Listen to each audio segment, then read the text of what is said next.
आज एका वेगळ्या कार्यक्रमासाठी आपण जमलो आहोत. जास्त वाटतं जमलेलो आहोत. व्यासपीठावरील सर्व जे मान्यवर आहेत त्यांचं सुद्धा प्रथम मी स्वागत करतो. जयवंत रवी हे आमच्या पिढीतील वाचकांसाठी एक आकर्षण होतं वेगळ्या प्रकारचं.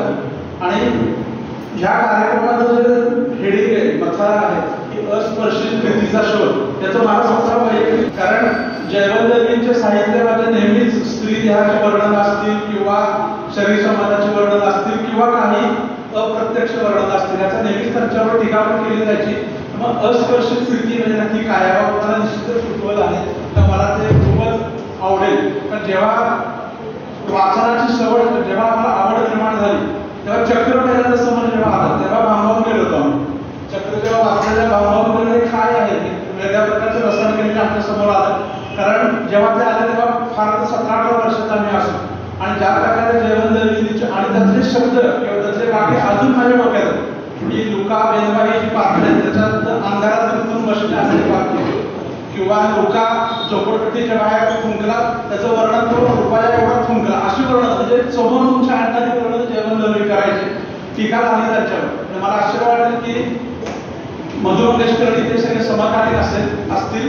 तर चक्र या कादंबरीला मॅजेस्टिककडे जेव्हा हे झालं, पटवाल्यांनी जेव्हा कादंबरी स्पर्धा घेतली होती त्याच्यामध्ये पहिलं बक्षीस मिळालेली कादंबरी चक्र होती. त्याच्या जयवंत रवी लिहायचे, त्यामुळे ती त्याच्यावर पिक्चर चित्रपट निघाला, बाकी सगळ्या गोष्टी निघाल्या. पण चक्रचा प्रवास अजूनही आमच्यावर.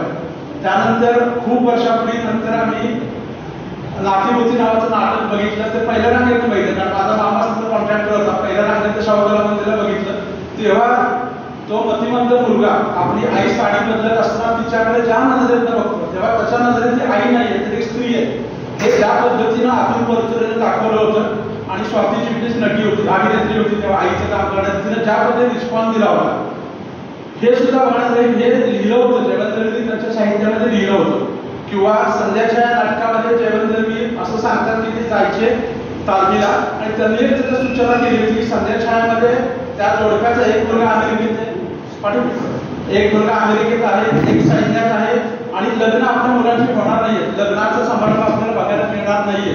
अशा वेळी खालून जाणारी जी वरात आहे, ती वरात जर खाली पेट्रोलॅक्सच्या पत्त्या वगैरे अशा वरातीचा प्रकाश दिसायचा तेव्हा काम करणारे नट आणि नटीचे, माता मात्रीचे काम करणारे कोट टोप घालायचे, ती नथ घालायची, नऊवारी नेसायची आणि आपल्याच मुलाचं लग्न आहे अशा प्रकारे तो सोहळा साजरे करायचे.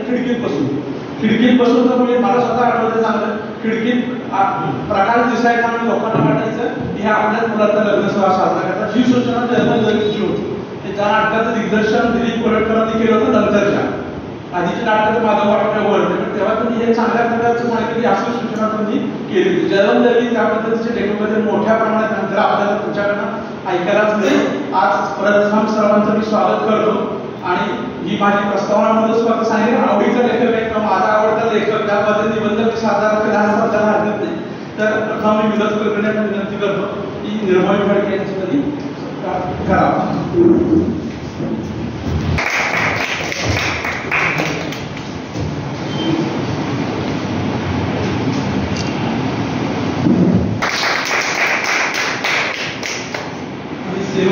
डोलकर मॅडमला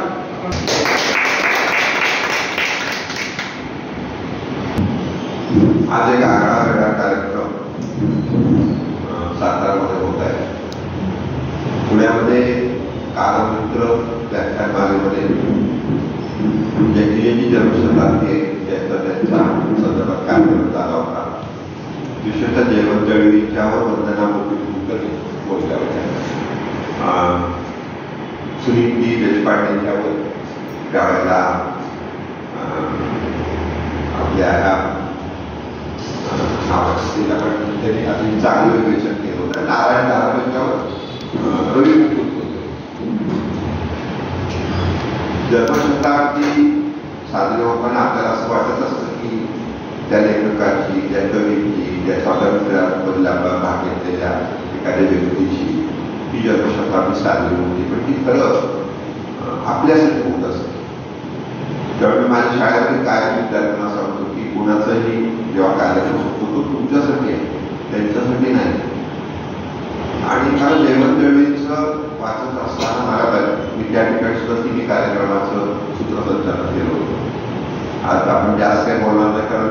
निर्मोही फडके, केळकर, वंदना गुजरे यांचा आपण ऐकणार आहोत. काल अतिशय मोठ्या कार्यक्रमाचं गर्दीचा करून व्याख्यान मानवता ते या ठिकाणी आलेले आहेत. सातारामध्ये आम्ही पुस्तकप्रेमी समूह ही संस्था प्रयत्न करते की एक प्रकारची गोडी लोकांना व्याख्यानाची लागावी, पुस्तकाच्या वाचनाची लागावी, त्याचबरोबर विशेषतः मोबाईलच्या बाहेर येऊन तरुण पिढीने कार्यक्रमाला यावं अशा प्रकारचा आपला प्रयत्न आहे. त्यासाठी दर महिन्याला कार्यक्रम या ठिकाणी होत असतात. परंतु कालचा कार्यक्रम अगदी सुंदर होत असताना आजच्या कार्यक्रमाला तरी गर्दी अजून होईल, जरी गर्दी कमी झाली तरी सुद्धा सातारकरांच्या मनामध्ये हा कार्यक्रम जो आहे अस्पर्शित प्रीतीचा शोध जेवणदेवींच्यावरचा हा नक्कीच लक्षात राहील मला खात्री वाटते. मी ज्या बोलण्यावर उदाहरण देऊ इच्छितो की त्यांचा एक सत्कार झालेला होता. विशेषतः तो सत्कार जो झालेला होता तो सप्टेंबरमध्ये झाला होता आणि सप्टेंबरमध्ये नाही सॉरी तो 14 ऑगस्टला तो सत्कार झालेला होता. आणि त्या सत्कार समारंभाला श्रीपू भागवत हे प्रमुख पाहुणे. वास्तविक जेव्हा केशवराव कोटवाल त्याला विचारलं होतं की कार्यक्रमाला आपण यावं तेव्हा त्यांनी नाही म्हणून सांगितलं. आणि पुन्हा कार्यक्रम पत्रिका जाहीर झाल्यावर कोटवाल पुन्हा फोन केला की तुम्ही रागावला असाल पण तुम्ही यायचं आहे. तेव्हा श्रीपू भागवत म्हटली की जेवणवेळीच का आणि तिथे कार्यक्रमाला गेले होते.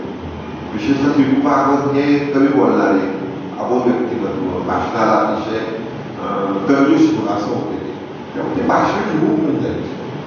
ते भाषण लिहून घेऊन गेले होते त्यावेळेला. आणि त्यांनी असं म्हणलं त्यावेळेला की लेखकाने आपला प्रकाशन बदलू नये या मताचा मी आहे, पण प्रकाशन म्हणून जे काही लेखक मला पुस्तक काढायला मिळाले नाही त्यापैकी जयवंतळी हे. तरी पण त्यांचं मेजर वर्क सारे प्रवास भेटीचे स्वगत, रुक्मिणी, धर्मानंद यापैकी काहीतरी आपल्याकडे हवं होतं असं वाटायचं. I miss them. म्हणजे त्या काळामध्ये एखादा प्रकाशक एखाद्या लेखकाचा असं खूप प्रकाशक असायचं. आजच्यासारखी परिस्थिती नव्हती किंवा एक थोडासा प्रामाणिकपणा म्हणून आपण एक पथ्य पाळणं म्हणून हे सगळं त्या काळात असायचं.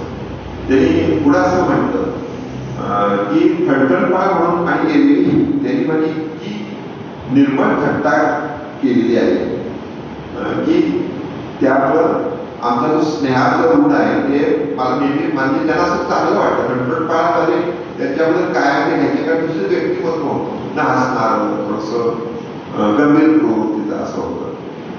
परंतु असा शुद्ध जिव्हाळ्याचा विश्वास स्नेह असल्याचे कुणी कुणाचे सतत मस्करी करणार नाही. खऱ्या स्नेहाचं कधी होत असतं आणि त्या बंद राहण्यात जीवनाचं सार्थक असतं. त्यांनी हे जे त्यांचं जे भाषण झालं विशेषतः तर त्याची चर्चा अशी झाली की ताम्रपटापेक्षा चांगल्या प्रकारचं त्याच्या माध्यमातून एक प्रकारचं ही देणगी मिळालेली आहे. आणि मग त्याचं भाषण वसंत बाबतांनी मागून घेतलं साधनामध्ये देण्यासाठी. मग त्यांनी सांगितलं की मला माझी कॉपी पाहिजे, हवास कॉपी ती त्यांच्याकडे पोहोचली. आणि विशेषतः जयवंतळी सांगितले मला हे भाषण पाहिजेच आहे. आणि ते भाषण त्यांच्याकडे आल्यानंतर श्रीपू भागवतांनी त्यांच्याकडं ते पाठवलं आणि मध्यंतरच्या कालावधीमध्ये 16 सप्टेंबरला ती गेली. परंतु हे जो एक त्यावेळेचा एकमेकांचा जो विश्वास जो होता तो अतिशय महत्वाचा होता. आणि मला असं वाटतं की तो विश्वास या अलीकडच्या कालावधीमध्ये झाला नाही. मग त्यांची मुलाखत घेण्यात आली. तर त्या मुलाखतीमध्ये त्यांनी श्रीपू भागवतांनी एक उदाहरण सांगितलं की एके दिवशी जयवंतळी सकाळी सकाळी माझ्या घरी आले. मला आश्चर्य वाटलं, आनंद झाला, गप्पा झाल्या खूप. आणि त्यांनी जाताना माझ्या हातामध्ये एक रंगीत एक पुडकं दिलं आणि निघून गेले पटदिशी. ते ठेवा म्हटलं.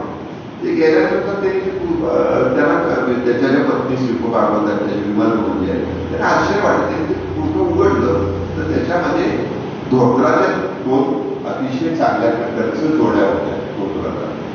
आणि मग त्यांच्या लक्षात त्याला विचार करायला लागला, अरे माझा उद्या 50वा वाढदिवस आहे आणि मला जयवंतळी अतिशय प्रेमाने स्नेह राखून हे मला आप दिलेलं आहे. ही जी जोडी होती डोंगराची जोडी ही आयुष्यभर काय आपल्याकडे जोडी. त्याचं आणखी उदाहरण चक्राचं खडके सांगत होते.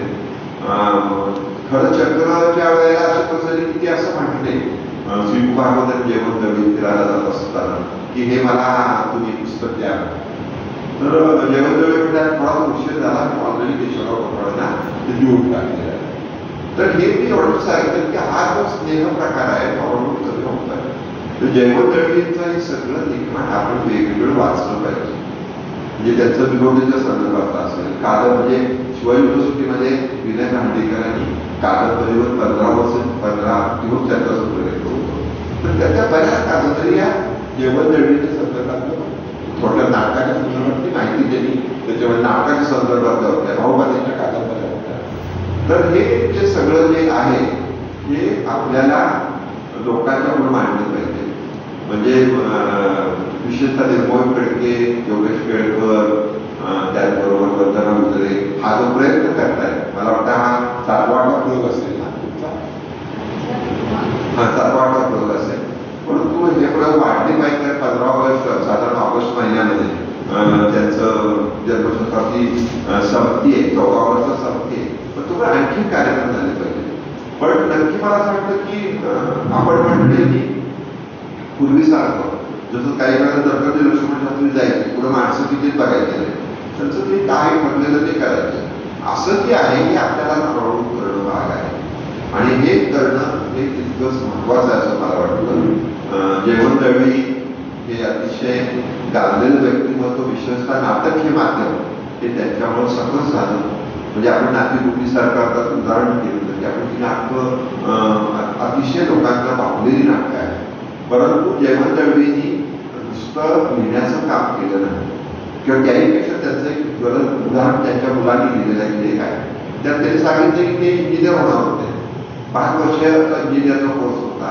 4 वर्ष पूर्ण झाले. तर त्यांच्या लक्षात आलं हे मला आवडलेलं क्षेत्र नाही म्हणून त्यांनी सोडून दिलं आणि पुन्हा BA ऍडमिशन. म्हणजे जेव्हा ह्या गोष्टी लोकांच्या समोर जातात किंवा तरुण पिढीच्या पण लक्षात येईल की मला नक्की काय आवडतं. मला पालक काही सांगतो मला काय आवडतं मी ते करणार. हे सुद्धा जेवण दळवी त्या काळात करून दाखवलेला आहे. त्यामुळं जेवण दळवीचा हा कार्यक्रम आज सातारामध्ये होतोय. म्हणजे आपण जसं म्हणतो की ते आहे आग लागल्यानंतर चिमणी थेंब थेंब टाकत आणि आग विजवायचा प्रयत्न करत होती. त्यावेळेला विचारलं तर ती म्हणते की माझे इतिहासात खूप नक्की होईल. आज मला माहित नाही किती लोक अजून ऐकायला येतात. परंतु सातारामध्ये जेवण दळवींच्या जन्मशताब्दीच्या वर्षाच्या निमित्तानं निर्मोही फडके, योगेश केळकर, वंदना गुजरे आणि त्यांना सहकार्य करणारे माणसं यांना नक्की लक्षात राहील की आपण हा कार्यक्रम तिथं केलेला होता. पुन्हा एकदा या कार्यक्रमाच्या निमित्ताने शुभेच्छा देतो. विशेषतः या ठिकाणी विनोद कुलकर्णी जे अखिल भारतीय साहित्य महामंडळ, भारत साहित्य महामंडळाचे कोषाध्यक्ष झालेले ते इथे उपस्थित आहेत. त्यामुळे त्यांनाही हा कार्यक्रम बघता येईल. विशेषतः असे कार्यक्रम आणखी लांबवर पोहोचवणं हे सुद्धा महामंडळाचं काम त्या निमित्तानं पुढे जाईल याची मला खात्री वाटते. पुन्हा सर्वांचं स्वागत करतो आणि माझं प्रास्ताविक संपूर्ण केले. थोडक्यात तुम्ही खूप छान माहिती दिली. मला अजून एक सांगायचं की जेवण दळवींचं मला किंवा विनोदरावांना का आकर्षण असेल त्याचे पत्रकार पण होते. ते प्रभा जेव्हा मुंबईमधनं निघायचा तेव्हा ते काम तिथे करायचे. नंतर लोकमान्य 2 दैनिकांमध्ये त्यांनी काम केलं. तर निश्चितच आम्हाला त्यांचा एक वेगळ्या प्रकारचा अभिमान आहे. ठणठणकाचा उल्लेख आत्ता झाला. ठणठणकाप्रमाणे त्यांनी आलाणे फराणे नावाचं एक सदर दिलं ज्याच्यामध्ये पत्रव्यवहार होते. बाबूराव आलाणे भाऊराव फराणे एकमेकांना पत्र लिहितात. त्याच्यात एकमेकांची खिल्ली कशी उडवली जाते. एक मॅडमचा मी परिचय करून दिला लक्षात आहे की भालचंद्र नेमाडेंच्या कादंबऱ्यांवरचं तुमची PhD आणि बाबूराव आलाणे फराणेमध्ये जेवण दळवींनी भालचंद्र नेमाडेंची खिल्ली त्या पद्धतीने उडवलेली एक चांगलं पत्र अवेलेबल आहे जे मुकुंद टांगसे यांनी त्याचं संकलित केलेलं आहे त्याच्यामध्ये. तर सर्वात महत्त्वाचं हे की ते खिल्ली उडवायचे पण निर्विष्ट म्हणायचे. जरा निर्विष्ट पद्धती काही वेळ टोप्यात त्यांनी खूप वेगळ्या प्रकारे उडवले. पण 20 वर्ष सदर चालवलं पण तो कोण माणूस लिहितो हे माहित नव्हतं. अनेकांना सगळ्यांना वाटतं पु ल देशपांडेच लिहितात होते. त्याची शैली तशी होती. पुलांचा प्रभाव निश्चितच त्यांच्यावर होता. पण अनेकांना माहीत नाही. आनंदाची वेगळी गोष्ट म्हणजे सांगण्यासारखी, मुंबईमध्ये बॉम्बे बुक डेपो म्हणून आहे, तिथं स्वाक्षरी दिवस असतो. त्या स्वाक्षरी दिवसामध्ये एक लेखक येतो आणि अनेकांना स्वाक्षऱ्या देतो. तर तिथल्या संयोजकांनी ठरवलं ठणठणबाजला आपण स्वाक्षरीला बोलू, पण ठणठणबाजचं नाव तेव्हा जाहीर झालं नव्हतं.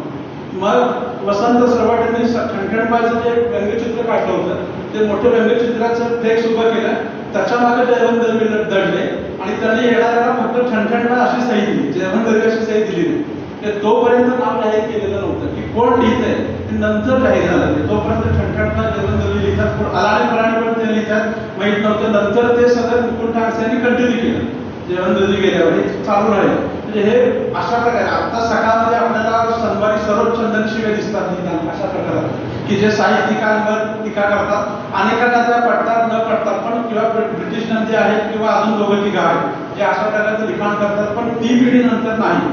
जे जयवंत दळवींनी केलं किंवा बाकीच्यांनी केलं ते सर्वात महत्त्वाचं म्हणजे आता जे शीर्षरावांनी सांगितलं की मदत करणं. तर जयवंत दळवींचं गाव आडपड आहे गोव्यातलं, तिथे जन्म झाला त्यांचा. ते मंगेशीला लिहायला जायचे, त्याचा देवात विश्वास नव्हता. पण मंगेशीच्या ठिकाणी 15 दिवस एखाद्या डोक्यात काय आलं की मंगेशीच्या देवस्थानकडे ते फोन करायचे की मला तिथं राहायचे सोय करा. तिथं जाऊन ते 15 दिवस राहायचे, कारण कोणी भेटायला यायचं. एखादं काम तिथं मंगेशीच्या देवस्थानाचं पूर्ण करायचे, जाताना परत जायचे. तिथं त्यांचे नवप्रभामध्ये प्रयोग म्हणून एक होतं की गोव्याला असताना एक वाचला होता म्हणून आठवला पटकन की त्याला लिहिलं होतं जयवंत दळवींचा कसा सहवास होता. तर ते प्रयोगकरांचं घर म्हणजे 2 खोल्या होत्या. जयवंत दळवींना त्यांनी बोलवलं, या माझ्या घरी, तुम्ही मंगेशीला येता तर या. तरी बघितलं तर 2 खोल्यामध्ये माणूस राहते, काय करायचं. त्यांनी तेव्हा गोव्यातल्या गोमंतकचे संपादक होते नारायण आठवले, म्हणजे त्यांचं दुसरं नाव अनिरुद्ध पुनर्वसू ते होते. त्यांना फोन केला की या माणसाची काहीतरी सोय करा. जयवंत दळवींच्या त्या शब्दाखातर त्या 2 खोल्याच्या माणसाला चांगला फ्लॅट उपलब्ध करून दिला गोवा सरकारने. म्हणजे अशा वेगळ्या प्रकारचं काम सुद्धा जयवंत दळवी केलं, कुठे ते समोर आलं नाही तरी कुठंच नाही. म्हणजे त्यांना त्यांचं मासिक प्रेम तर सगळ्यांना माहिती आहे. म्हणजे त्या कोळीवाड्यातल्या कोळी त्यांना घाऱ्याच म्हणायचे, घाऱ्या नावानेच घाऱ्या आला बघा मासे घ्यायचा, त्या पद्धतीने बरे घारे होते. ज्या पद्धतीने लोकप्रिय झाले होते त्या अनेक गोष्टी जयवंत दळवींच्या सांगता येतील, पण आपल्या आहेत. आज माझ्याकडे अजून एक जबाबदारी आहे, म्हणजे सर्व प्रमुख पाहुण्यांची ओळख करून देणे. तर आज ज्या आपल्या अस्पर्शी वृत्तीचा शोध या कार्यक्रमाचं संकल्पना आणि विवेचन करणाऱ्या निर्मोही फडके आहेत. मागाशी सांगितलं त्याप्रमाणे डॉक्टर आहेत लिटरेचर, बरोबर. त्यामुळे त्यांनी मागाशी म्हटलं भालचंद्र नेमाड्यांच्या साहित्यावर कादंबऱ्यांवर त्यांनी PhD केलेली. खरं हा धाडसाचाच विषय होता, पण कोसला असेल किंवा नंतरच्या कादंबऱ्या असतील त्यातली जी शब्दरचना असेल किंवा वेगळ्या प्रकारची रचना असेल त्याच्यात म्हणजे अभ्यास करणं हा वेगळा विषय होता. त्यामध्ये त्यांनी PhD केलेली आहे. त्यानंतर त्यांनी शिक्षण क्षेत्राचा 25 वर्ष अध्यापनाचा अनुभव आहे त्यांच्याकडे.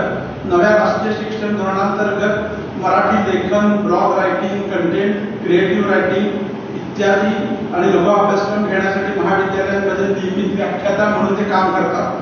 त्याचा परिचय तसा खूप मोठा आहे. साहित्य क्षेत्रामध्ये साहित्यविषयक संशोधन, समीक्षा, अनुवाद, संपादन, शब्दांकन इत्यादी प्रकारचं लिखाण त्यांनी केलेलं आहे. आकाशवाणी मुंबईच्या कार्यक्रमासाठी लेखन आणि अभिवाचन विविध प्रकारचं त्यांनी केलेलं आहे. एकूण त्याची 8 पुस्तकं प्रकाशित आहेत. त्याच्यामधले वैविध्य पण तुम्ही बघा. बरका मुलांनो अर्थात मुलांसाठी असेल, पत्रदोस्ती बालसाहित्यच आहे.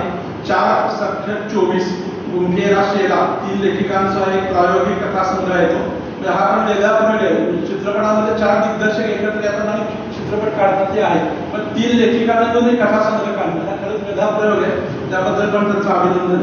त्याचा आलिंगन नावाचा एक अनहद मराठी उद्या जो कार्यक्रम आहे तो त्याच्यावर असावा अनहद तो ललित लेख संग्रह आहे. दुसऱ्या आवृत्तीचे प्रकाशित झालेले आसोनी मुक्त हा कथासंग्रह आहे आणि निवडक रवींद्र शोभणे संपादक. हा एक या अशा प्रकारचं काम त्यांनी आतापर्यंत केलेलं आहे. साहित्यिक दौऱ्यामध्ये साहित्य अकादमी दिल्लीकडून अखिल भारतीय स्त्री लेखक संमेलन 2000 जे झालं होतं मराठी भाषा प्रतिनिधित्व त्यांनी केलेलं होतं.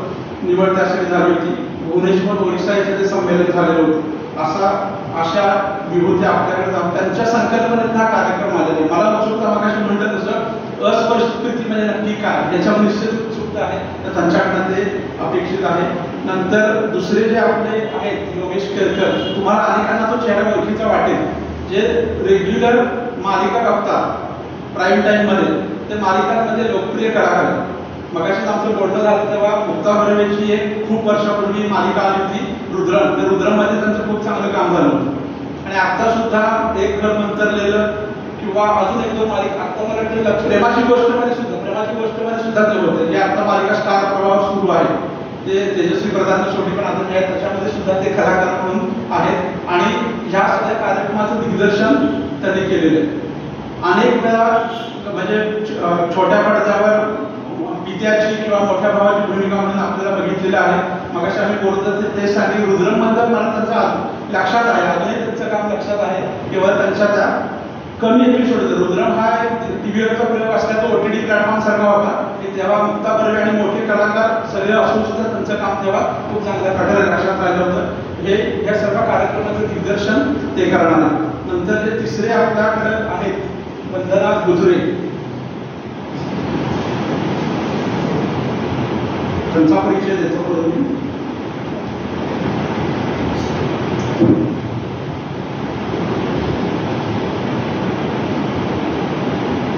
त्या नृत्य अलंकार आहेत, अभिनेत्री, नृत्यांगना, कवयित्री, चित्रकार, अभिवाचक अशा विविध रूपातून त्या लोकांसमोर येतात। संत नृत्याचार्याची राजकुमार केतकर यांना प्रत्यक्ष त्यांच्या गुरूंनी म्हणजे गोपीकृष्ण सगळ्यांना माहिती आहे, गोपीकृष्ण यांनी प्रति गोपीकृष्ण ही पदवी दिलेली होती।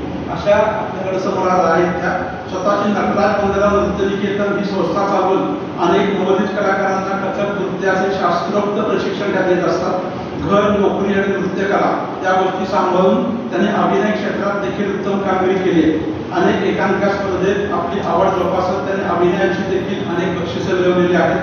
अनेक मराठी मालिकांमध्ये देखील त्यांनी अभिनयाची तुळून दाखवलेली आहे।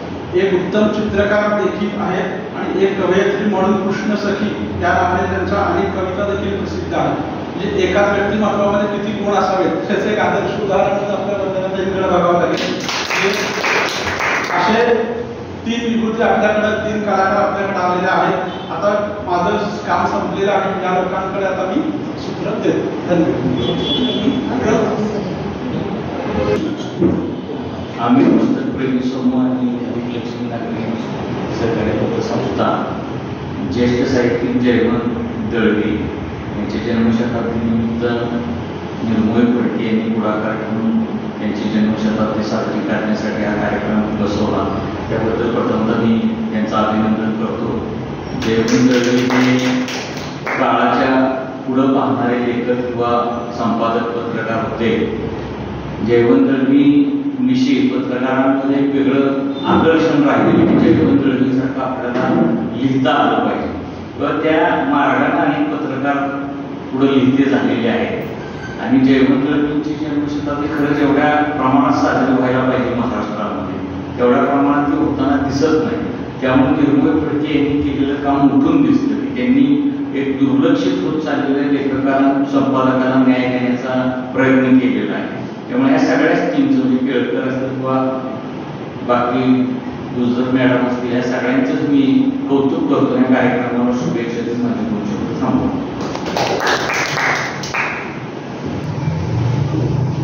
सर्वप्रथम आम्ही पुस्तकप्रेमी समूह आणि दीपलक्ष्मी सहकारी पतसंस्था यांचे आम्ही आभार मानतो की आम्हाला ते निमंत्रित केलं हा कार्यक्रम सादर करण्यासाठी।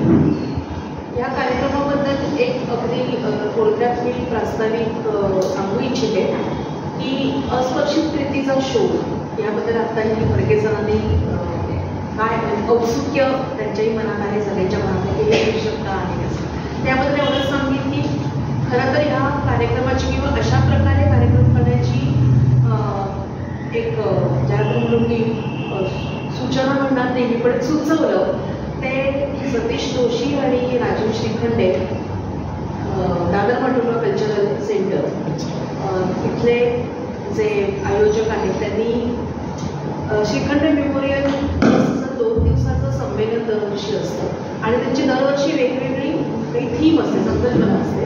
तर यावर्षी त्यांची प्रेम ही संकल्पना होती, थीम होती।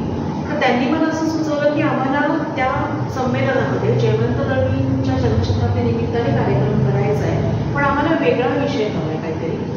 फक्त अभिवाचन असंही नको किंवा फक्त व्याख्यान त्यांच्या साहित्याबद्दल असंही नको, जरा वेगळं हवं आणि विषय सुद्धा वेगळा, काहीतरी वेगळं सुचवणारा असा हवा, श्रोत्यांना रसिकांना काहीतरी वेगळं देणार। तर काय करता येईल, प्रेम या संकल्पनेशी पण तो संबंधित व्हावा. तर मी म्हटलं जयवंत दळवी यांच्या नाटकांमधून ज्याला आपण सर्वोपटपणे प्रेम म्हणू असं आपल्याला दिसतच नाही. अशा प्रकारच्या व्यक्तिरेखाने प्रसंग नाही, घटना नाही किंवा कथानकही नाही. तर मग ह्या प्रेमाशी संबंधित पण जयवंत दळवी जर हवे आहेत तर आपल्याला काय करावं, तेव्हा हा विचार झाला आणि असं सुचलं मला आणि तिकडे सरांनी त्याला अनुमोदन दिलं की जयवंत दळवी तर वाचन त्यांच्याबद्दल बरंचसं केलेलं आहे, नाटकं त्यांची पाहिलेली आहेत सगळं, परंतु त्यांच्या साहित्यामध्ये अशा प्रकारचे कुठेतरी प्रेमाचे वेगळे तंगोरे आपल्याला सापडतात, वेगळा काही आयाम आपल्याला मिळतोय का ह्याचा शोध घ्यावा आणि त्यातून काही एखादा कार्यक्रम तयार करता येतोय का हे पाहावं. आणि त्यावेळेला मला असं वाटलं की अशा काही जागा आहेत दळवींच्या साहित्यामध्ये की ज्याच्यामध्ये आपल्याला प्रेम ऋणार्थाने नाही परंतु वेगळ्या प्रकारे आपल्यापर्यंत पोहोचतं की जे फक्त स्त्री पुरुषांच्या संबंधातलंच प्रेम एक ज्याला आपण म्हणून चौकटीतलं तसं न येता त्याच्याही पलीकडे जाऊन काहीतरी ह्या कथा किंवा ही कथानक किंवा हे व्यक्तिरेखा आपल्याला सांगून पाहतात. तर हे आपण शोधूया आणि त्यातून तो कार्यक्रम तयार झाला अस्पर्शित प्रीतीचा शोध. आणि तो कार्यक्रम आम्ही तिथे मोठ्या म्हणजे तासांचा ब्रेक घेऊन असा होता, त्यामुळे मोठा होता, अभिवाचन जास्त त्याच्यामध्ये आम्ही जे निवडले होतं अभिवाचनाचे उतारे ते जास्त होते आणि विवेचनही खूप होतं. परंतु कालमर्यादेनुसार आज इथे आम्ही थोडा तो कॉम्पॅक्ट केला आहे. अभिवाचनाचे काही उतारे कमी केले, विवेचन थोडं असेल आणि हे दोघं जण अभिवाचन करतील आणि थोडंसं माझं विवेचन असेल. तर असा हा अस्पर्शित प्रीतीचा शोध आम्ही आपल्याकडे सादर करतो.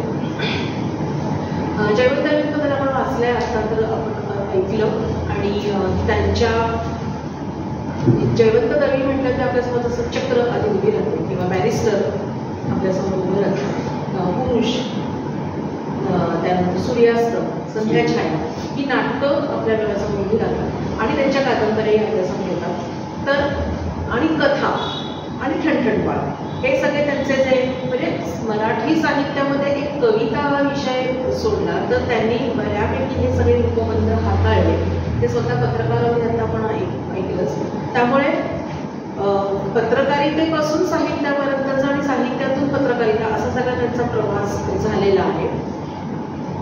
त्यांच्यावरती जसं दोन मुद्दे आता मांडले गेले या प्रास्ताविकामधून मला असं वाटतं की जे अधोरेखित करतात, एक तर त्यांच्याकडे दुर्लक्ष केलं गेलं. आता जन्मशताब्दीच्या निमित्ताने आपण बोललो त्याबद्दल की समीक्षकांकडून सुद्धा दळवी थोडेसे उपेक्षित राहिले असा एक सूर अनेक ठिकाणी निघतो, ते खरंही आहे.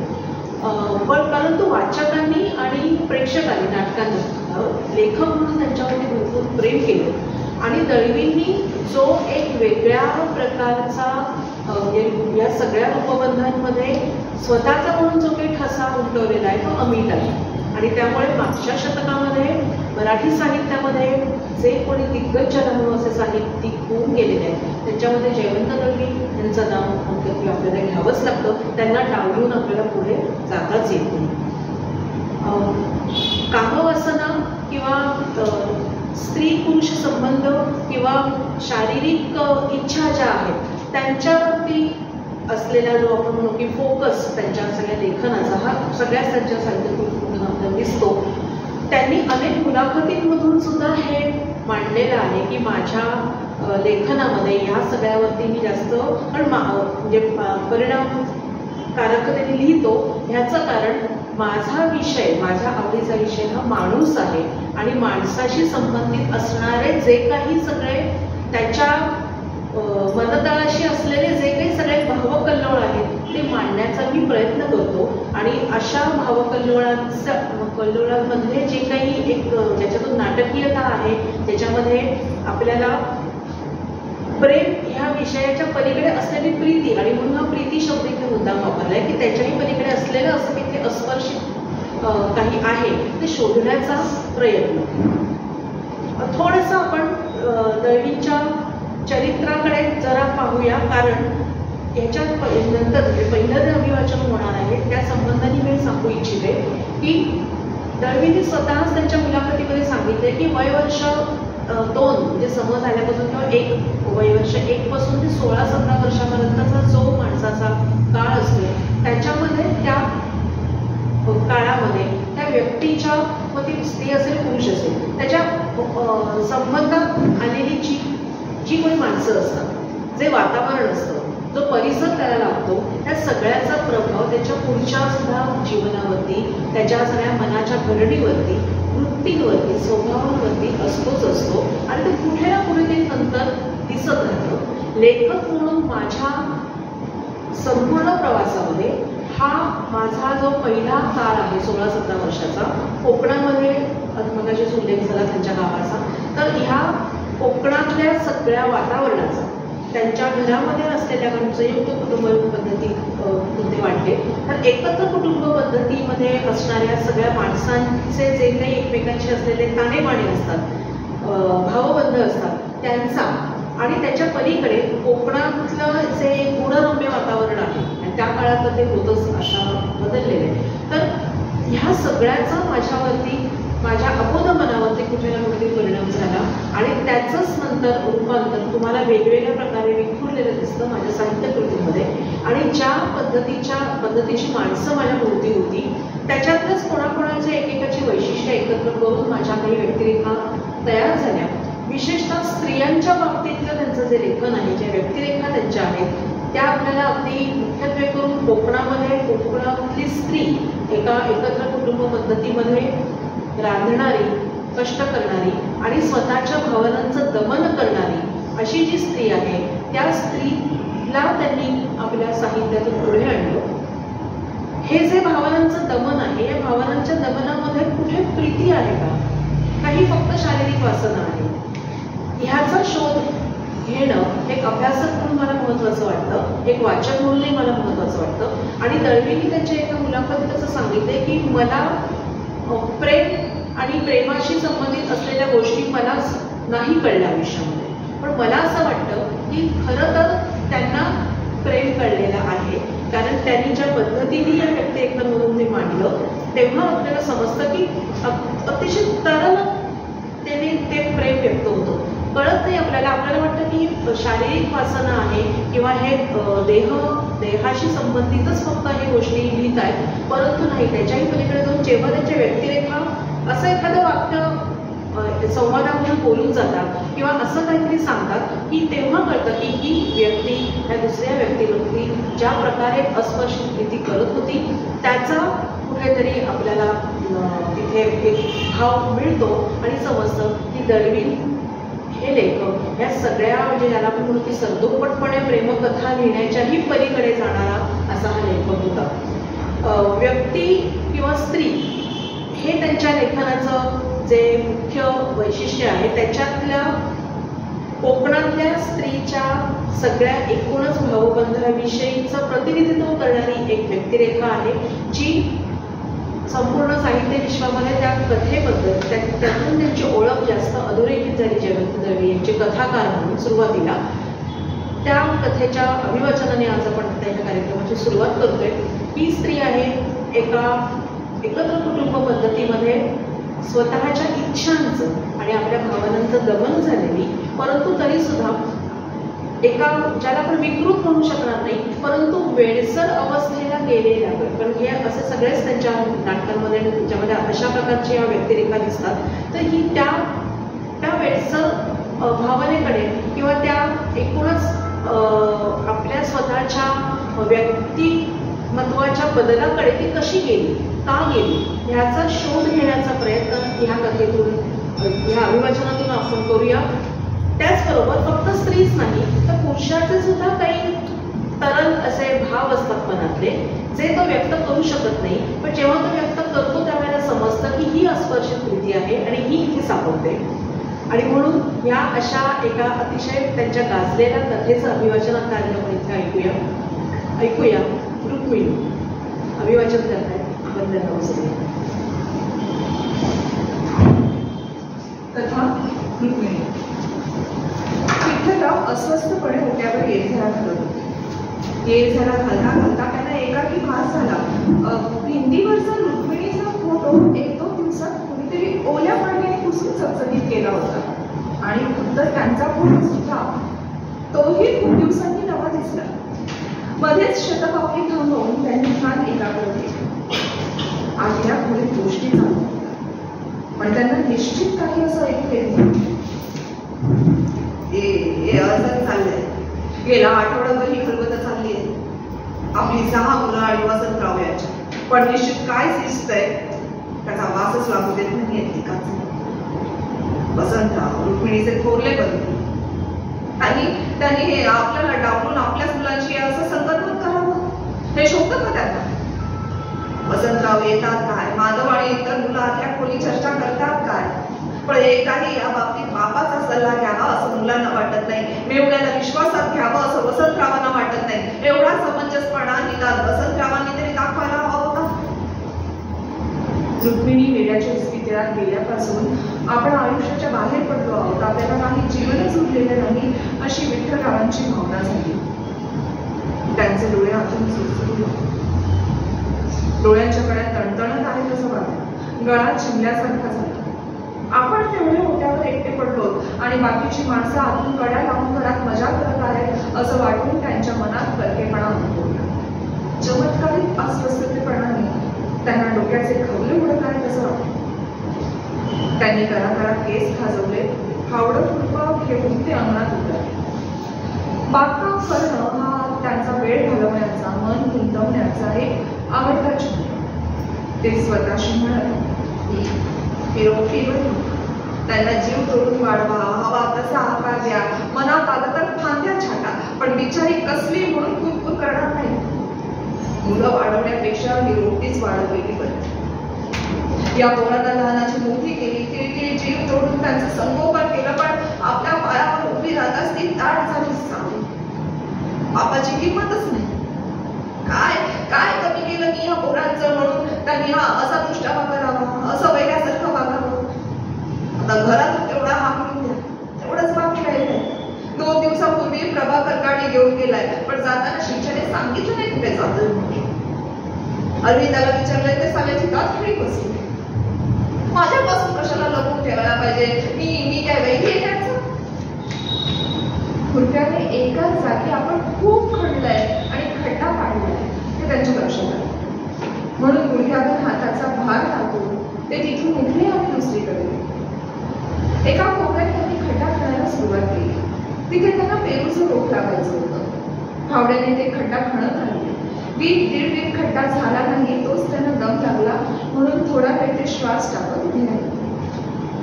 विठ्ठलराव शून्य नजरेने समोर बघत राहिले. एकाएकी रुक्मिणीला असा वेळ का लागला ते पुन्हा पुन्हा विचार करत होते. काहीतरी रुक्मिणीचा स्वभाव विक्षिप्त. एका पोराने तिला सपशेल कशी पाडलं. पहिल्या फटक्याला अशी जबरदस्त ठेच बसल्यावर दुसरी बाई शहाणी झाली असते. रुक्मिणी वेळीच राहिली. मी झालं गेलं विसरलोय, तूही विसरून जा.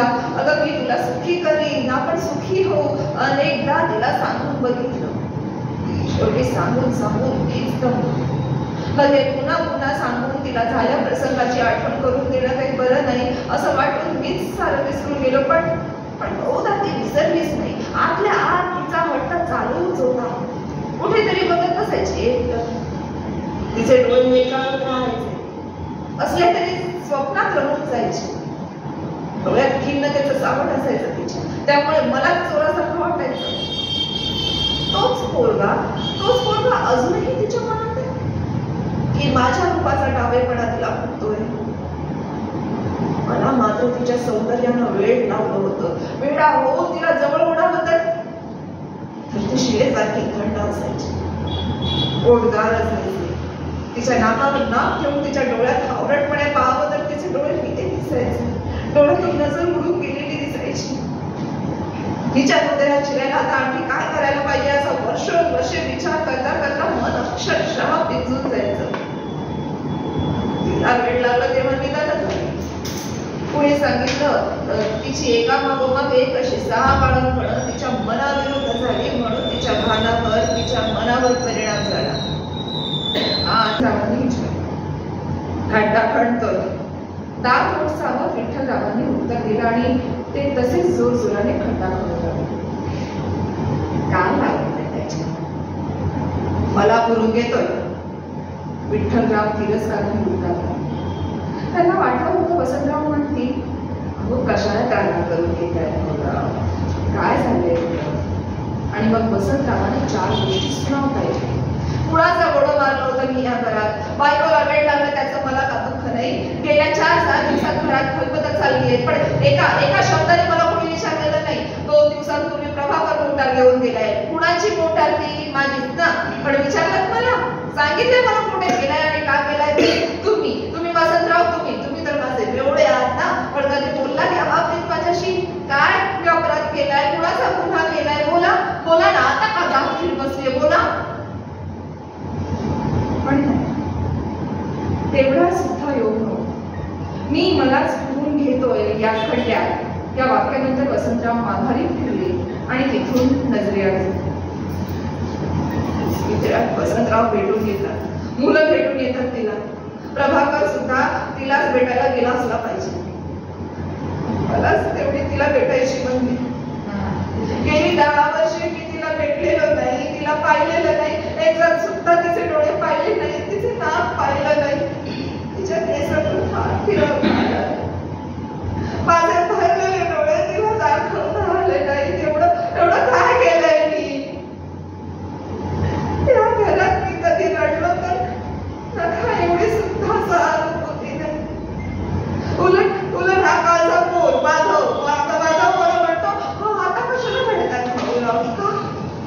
का मी रडलो तर काय झालं तुझं अरे रुक्मिणीसाठी रडतोय मी माझ्या तुझ्यासाठी नाही मी कर्मदरिद्री पोरं माझं वय झालं असेल या वयात लोक लग्न करतात पण दुसरं लग्न करण्याचा विचार सुद्धा माझ्या मनात कधीच झाला नाही रुक्मिणीला भेटावं तिला पाहावं तिच्याशी 4 खटका बोलत बसावं असं जर मला वाटलं तर त्यात काय चुकलंय माझं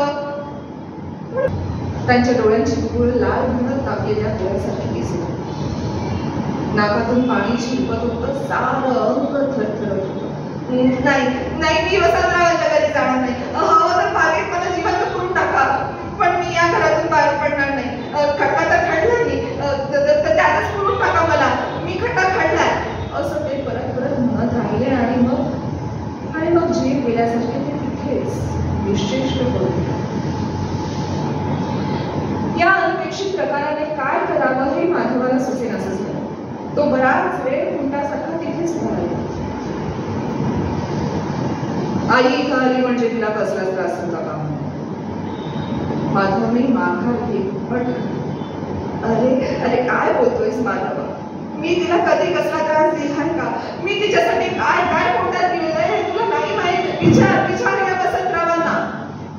वसंतरावाने चटकन आई माणीवरच्या खोलीवर लागली तिने कोणी फिरकायचं नाही इस्पितळात जसा तिला एकांत मिळत होता तसाच तो इथे मिळाला पाहिजे होय अरे ती बरी होऊ नये असं का वाटतं मला तिला बरं वाटतं की माझ्यासारखं भाग्यवान दुसरं कोणी नाही रे हे घर पुन्हा एकदा फिरून तुझं लग्न व्हायचंय माधवा यजमान करायला आम्हाला किती बरं आनंद होईल अरे तुझे ठरलंय ते कळवलं आहे का तुला मुलीला आणून घालव तिच्या पायावर ते तडक उठले आणि माडीवर गेले तिथली खोली सजवलेली पाहून त्यांना आश्चर्य वाटलं पलंग सजवून ठेवला होता पलंगावर शुभ्र सफेद चादर होती बाजूला आशाचे कपाट होतं एका सुलावर रहस्य कथांची पुस्तकं होती फ्लॉवर पॉट मध्ये गुलाबाच्या फुलाचा वृक्ष होता मागोमाग माधव गेला हे सारं असंच असू द्या तो म्हणाला असू दे साधं तिच्या मनासारखं असू दे पण हे आशाचं कपाट घालून वर का बरं तिला आरसा हवा इस्पितळाचा आरसा होता मोठा तिच्या खोलीत असू दे विठ्ठलराव पलंगावर वाकले आणि गादीवर त्यांनी चादरीच्या सुरत्या सरवल्या चादरीच्या वासाने त्यांच्या मन एकदम तलावल्यासारखं झालं या एकावर एक 2 उशा कशाला तिला उंच उशी नाही चालत असं म्हणून त्यांनी वरची उशी बाजूला लावून दिली बाजूची उशी पाहून त्यांचं मन हिंकाळून गेलं या रहस्य कथा वाचते की विठ्ठलरावांना आश्चर्य वाटलं गेल्या 10 वर्षात तिने हा नवा छंद जडवून घेतला होता हे त्यांच्या लक्षात आवडीच्या खरपूस पोळ्या पानात पडू लागल्या तिने मुद्दाम खरपूस केलेल्या गोळ्या त्यांच्या पानात टाकताच तिला ऐकू जाईल अशा आवाजात ते म्हणाले, 10 वर्षात अशा पोळ्या मिळाल्या नव्हत्या हो. एखादी पोळी 2 भाजी ताटात ठेवून ते उठू लागले. मागाहून सुपारी घेण्याच्या निमित्ताने आत येऊन ते चोरून पाहू लागले. आपल्याच उलट्या ताटात ती जेवते हे पाहून त्यांना धन्यता वाटली. 10 वर्ष दुःख भोगलं, गळ काढली, त्याचं शेवटी सार्थक झालं. एकदा रात्री ते ओट्यावर आपल्या बिछाण्यात बराच वेळ बसून रुक्मिणी पाण्याचा तांब्या घेऊन माडीवर चालली. तिच्याकडे त्यांनी असं तसं पाहिलं, पण ती इकडे तिकडे न बघता तडक वर गेली. ते विचारा लागले, पण त्यांना झोप काही येत नव्हती. गेले 8 दिवस ते धड झोपलेच नव्हते. पण आज तर त्यांची तळमळ विलक्षण वाढली. बराच वेळ ते बिछाण्यात लोळत पडले. भिंतीवरल्या घड्याळाचे ठोके पडत होते. ते क्रमाक्रमाने मोजत ते तसंच लोळत होते. सारी मुलं तिला खोलीत झोपली. मध्यरात्र टळून गेली. वातावरण पाण्यासारखं थंड आणि स्तब्ध झालं. तेवढ्यात माडीवर फुलपात्र पडण्याचा आवाज झाला. रुक्मिणी अजूनही जागी असेल? तीही आपल्यासारखीच तळमळत असेल का? तिला पश्चाताप होत असेल का? आपण होऊन मला वर बोलवायला ती लाजत असेल का? अनेक प्रश्न मनात येऊन ते तडफडले. पुन्हा एकदा मन मोठं करायला पाहिजे. तिला पुन्हा एकदा हृदयाशी करून सांगितलं पाहिजे, अगं मनाविरुद्ध मुलं झाली असतील, रूप सुद्धा माझं डाबं असेल, मी जसं खूप पोटात घातलं तसं तुम्ही घाल, मला क्षमा करतोय. झालं गेलं विसर आणि तुझ्या हाताने मला पडपडून जवळ घेतं. बाई तो जे झालं ते पुन्हा नाही होणार. उरल्या सुरल्या हयातीत तरी आपण सुखी हो. अगं सुना यायच्यात आपल्याला, जावई यायचा आहे, नातवंडे यायची आहे, घर बघणार आहे आपलं, आपण सुखी हो. ते उठले. त्यांची छाती कमालीची धडधडली, तळ हातांना घाम फुटला. त्याने इकडे तिकडे चोरून पाहिलं. सारं शांत. ते हळूच पुढे पाय न वाजवता माईवर गेले. तिच्या पुढे दिवा जळत होता. खोलीचा दरवाजा बंद होता. दोन्ही खिडक्या आतून ओढल्या होत्या. खिडकीच्या फटीतून त्यांनी चोरून आत पाहिलं. धडधडीमुळे छातीचा पडदा फाटेल की काय अशी त्यांना भीती वाटली. त्यांनी फटीला डोळा लावला. बिछाण्यावर 2 रहस्य कथांची पुस्तकं उघडी पडली. पण बिछाण्यात रुक्मिणी नव्हती. त्यांना धक्का बसला. त्यांनी हळूच दार लोटलं आणि मान वाकडी करून आत पाहिलं. आरशासमोर रुक्मिणी लग्न होती. मांड्यांवरील चांदण्यांचं गोंधळ मारतो. विठ्ठलरावांची नस थरथरू लागली. कान तापले, डोळे हातून पेटू लागले, श्वास वाढला, नाकात उन्मादक गंध दरवळला, उठला, अंगावर रवा फुलला. त्यांना स्थिर राहावेना, शांतपणे तिथे उभे राहावेनाच. त्यांनी हळूच खिडकी लोटली आणि आपलं कावरं तोंडात खुपसलं. झालं गेलं विसर आणि मला जवळ घे. क्षमा. रुक्मिणी एकदम भयभीत झाल्यासारखी मोठ्याने किंचाळली आणि तिने झरकन पातळ अंगावर ओढलं. ओरडू नकोस, मी काही करत नाही तुला. मला फक्त जवळ धर. अगं मी नवरा तुझा. ती किंचाळतच राहिली. एकदाच मी जातो खाली. ओरडू नकोस. विठ्ठलराव जरा विरघळत गेले. झपाझप पातळ अंगावर ओढत ती कासावीस होऊन हसल्यासारखी मोठमोठ्याने ओरडली. ती मोठमोठ्याने हसते की रडते हेच क्षणभर कळेना. तिचे डोळे विस्फारलेले गरा फिरत राहिले. जातो मी. तू ओरडू नकोस. ते दुभंगून गेले. त्यांनी झटकन खिडकी ओढून घेतली. घामाघूम होऊन ते मागे फिरले. कुणाला कळण्याआधी बिछाण्यात जिन्यावर पडून झपाट्याने जिना उतरू लागले. जिन्याच्या पायऱ्या उतरता साई मुलाचा तांडवा धावत जिना चढत होता. काय झालं? काय केलं तुम्ही आईचं? सारी मुलं एकदमच ओरडली. त्यांना काही ऐकूच गेलं नाही. ते बिछाण्यावर आडवे पडले. एवढ्यासाठीच मामांच्या घरी जाऊन राहा म्हणून सांगत होतो ना तुम्हाला. वरून माधव ओरडला. पण विठ्ठलरावांना काहीच ऐकू आलं नाही. रुक्मिणीच्या किंकाळीमुळे अंगावर वीज पडल्यासारखे ते जळून खाक झालं होते. नकळतच ते बिछाण्यावर आडवे झाले. त्यांनी डोक्यावर पांघरूण घेतला आणि माती ओढण्याची वाट पाहत खड्ड्यात राहिल्यासारखे ते निश्चेष्ट होते. पहिला प्रयोग जेव्हा याचा केला तेव्हा दळवी सरांचे सुपुत्र गिरीश दळवी यांच्याशी मी बोलले होते आणि त्यांना सांगितले की असं असं आम्ही कार्यक्रम करतो, परवानगी ही हवी आहे तुमची आणि तुम्हाला हे सांगायचं तर तुम्ही कधी जरूर करा, माझी काहीच हरकत नाही. त्यामुळे गिरीश दळवी सरांचे आभार मानतो सांगून. आणि कार्यक्रम जेव्हा करायचा ठरला तेव्हा अभिवाचनासाठी अर्थातच माझे जे दोघे सहकलाकार जे आहेत त्यांनी लगेचच हो सांगितलं.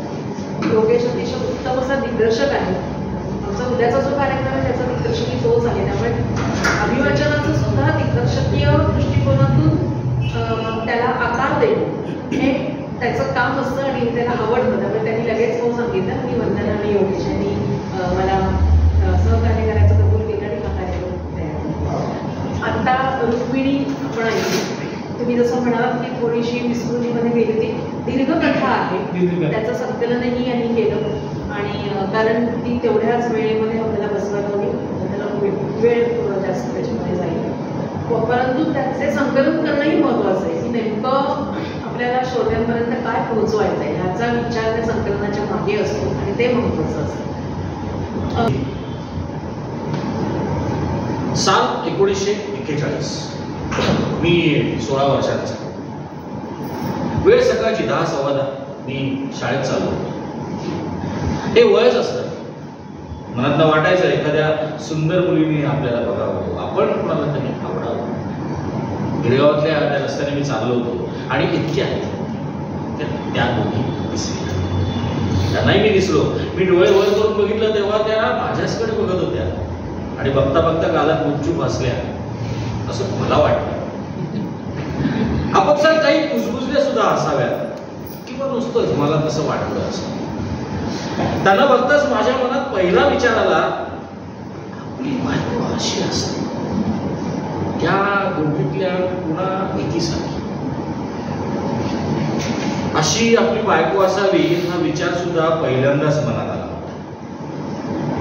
बहुधा त्या जुळ्या बहिणी असाव्या. त्यातली एक कदाचित 1.5-2 वर्षांनी लहान असावी दुसरीपेक्षा. दोघी तशा स्थूल होत्या. आता फारशा स्थूल नव्हत्या पण पुरेशा मांसल होत्या. गोऱ्या होत्या, चांगल्या तांबूस केशरी गोऱ्या, मध्यम शोभेल अशा उंचीच्या. दोघी जवळपास एकाच उंचीच्या. ओठ रंगवलेले होते, तांबूसपणा नैसर्गिक वाटावा इतके. त्यांच्या पापण्या आधी लक्षात राहायच्या, कारण त्या पापण्यांचे जाड काळेभोर केस असे फार लांब नव्हते. हा पण इवलासचा पंखा असावा ना तसे होते, अगदी चमकदार झाक असलेले.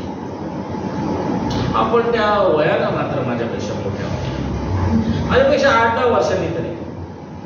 आपली बायको आपल्यापेक्षा 8-10 वर्षांनी मोठी असली तर असा एक प्रश्न त्यावेळेला उगीच माझ्या मनात येऊन जायचा. त्यानंतर काही दिवस त्या मला दिसल्याच नाही. त्यातली एकटी सुद्धा नाही.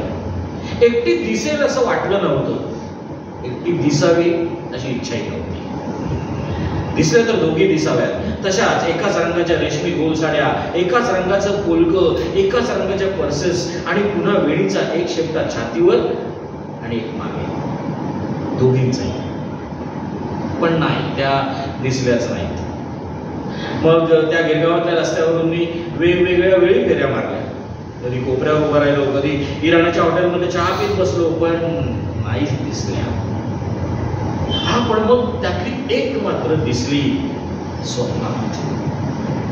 कुठली ते माहिती नाही, पण एकटीच.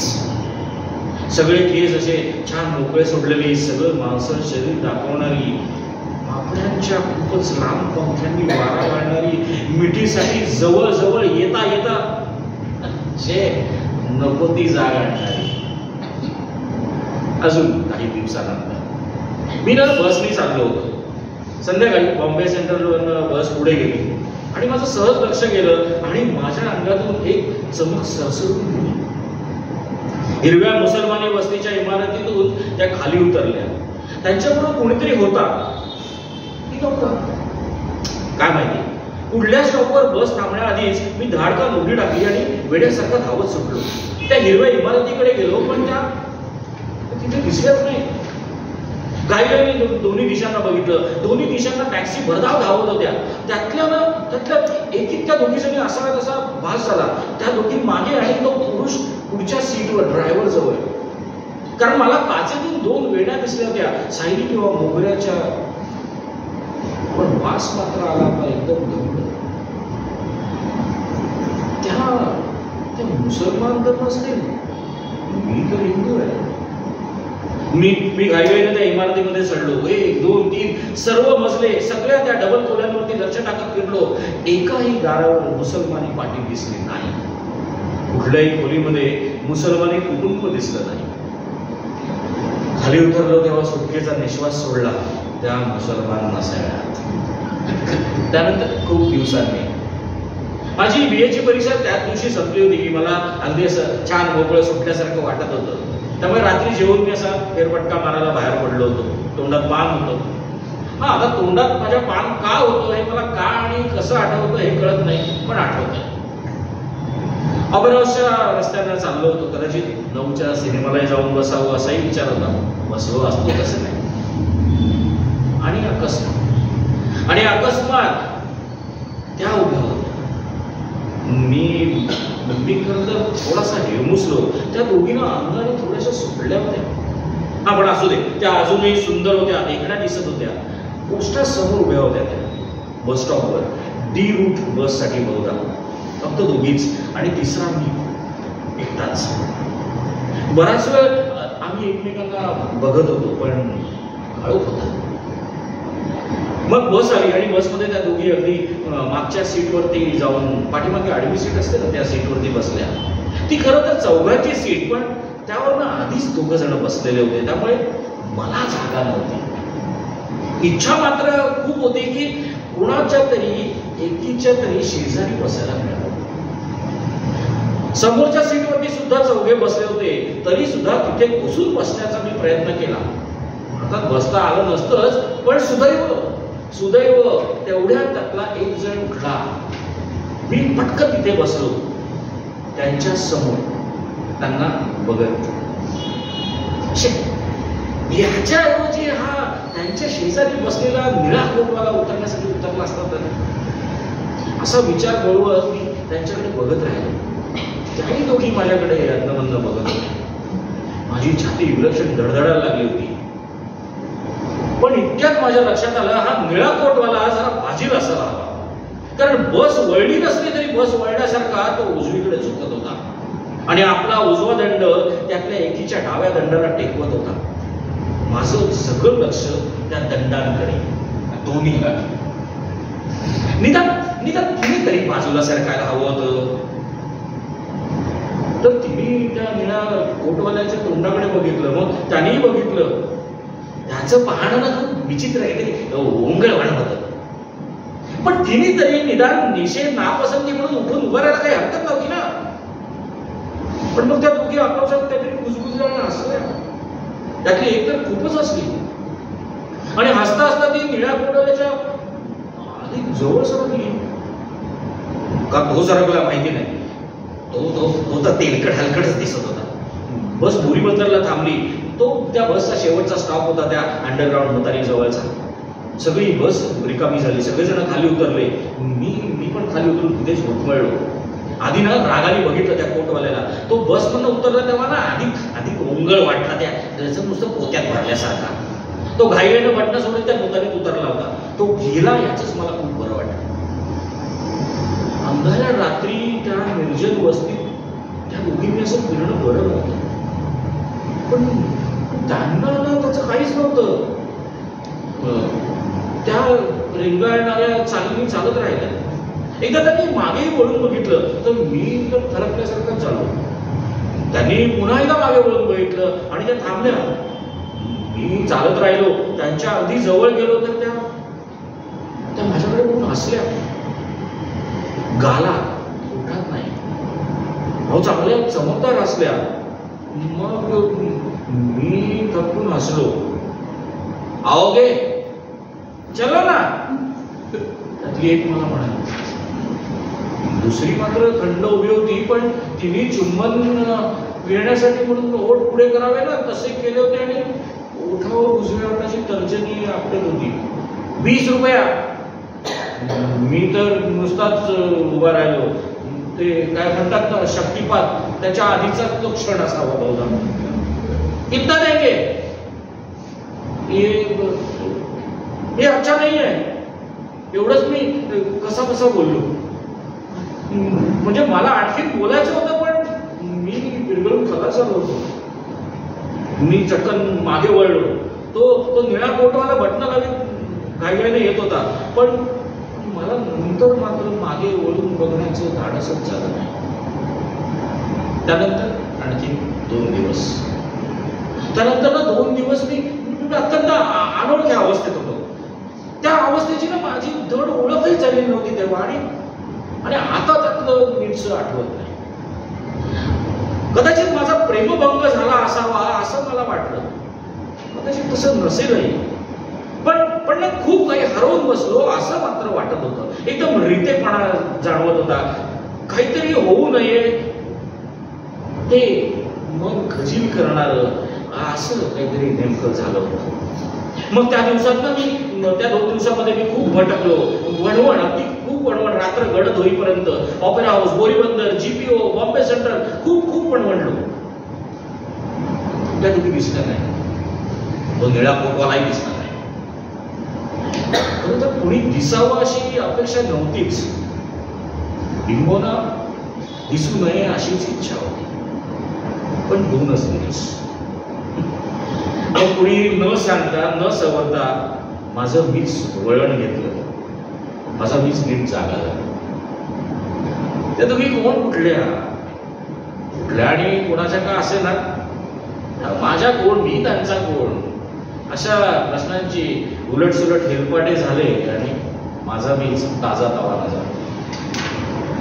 सगळं विसरलो. म्हणजे सगळं विसरलो नाही, पण सगळं मी दूर ठेवलं. आणि त्यामुळे मी स्वतःवर हसलो सुद्धा. बॉम्बे सेंट्रलच्या हिरव्या इमारतीत मी गुप्तहेरासारखा फिरलो होतो ते आठवून माझा मी स्वतःला हसलो. हे अच्छा नाही असं मी अधिकाऱ्याने त्यांना सांगितलं, त्यालाही हसलो. आणखी एकदाच मला त्याची आठवण झाली. आपण त्या दोघी वेगळ्या. 41 साली मी 16 वर्षाचा होतो. पण त्यावेळी मला त्या गिरगावच्या रस्त्यावर दिसल्या होत्या त्या दोघींची मला प्रकर्षानं आज जाणीव झाली होती. ती सुद्धा माझं लग्न ठरत होतं. किती पाहिल्या, एकही मुलगी पसंत पडत नव्हती. आई म्हणाली पण होती, अरे तुला हवी तरी कसली. त्यावेळी गिरगावातल्या रस्त्यावरून त्या दोघी समोर गेल्या. पुढे माझं लग्न झालं. त्या दोघींच्या जवळपास जाईल अशीही राहू, हा विषय बोलण्यात अर्थ पण नाही. मग काही वर्षभरात ना त्या कुठे अकस्मात दिसायच्या. आम्ही दोघं बसमधनं जात असताना त्या कुठेतरी रस्त्यानं चाललेल्या किंवा कुठेतरी बस स्टँडवर उभ्या, कदाचित एखाद्या निळ्या कोटवाल्याची वाट बघत.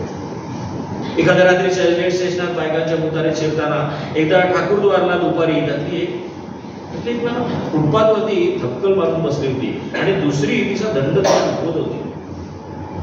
ती दुसरी थकली होती का काय होती ते झाले. पण आता मात्र दोघी अंगानं थरथरीत सुटल्या होत्या. छाती टकटक लोंबायला लागली होती. केस अगदी गडून टिकले होते. ओठावर आणि गालावर रंग नुसताच थापलेला होता. त्यांची ती अवस्था अशाच एखाद्या माहेरी, कदाचित याच माहेरी एकदम भरली. या क्षणी ती त्या पंख्याखाली मरून गेली पण असेल. नाही, नको. निदान मी दिलेले 10 रुपये अंगाला लागेपर्यंत तरी तिने जगावं. त्या कोण होत्या? ही कोण होती? यातली कुठली माझी बायको झाली असती? म्हणजे ही कमला. या दोघींपैकी अधिक सुंदर कोण होती? माझ्या मनात 1941 साल यायला लागला. मी का ठेवला एक कोपरा दुमडून माझ्या मनाच्या कोपऱ्यात असं मला हसू आलं. मी सगळं झटकलं आणि गतीने चालायला लागलो. स्टेशनवर येऊन एका पंख्याखाली उभा राहिलो आणि एकदम मनात आलं, अरे विसरलो, तिच्या पापण्यांचे पंखे आज कसे दिसतात ते बघायला हवं. प्लीज राहून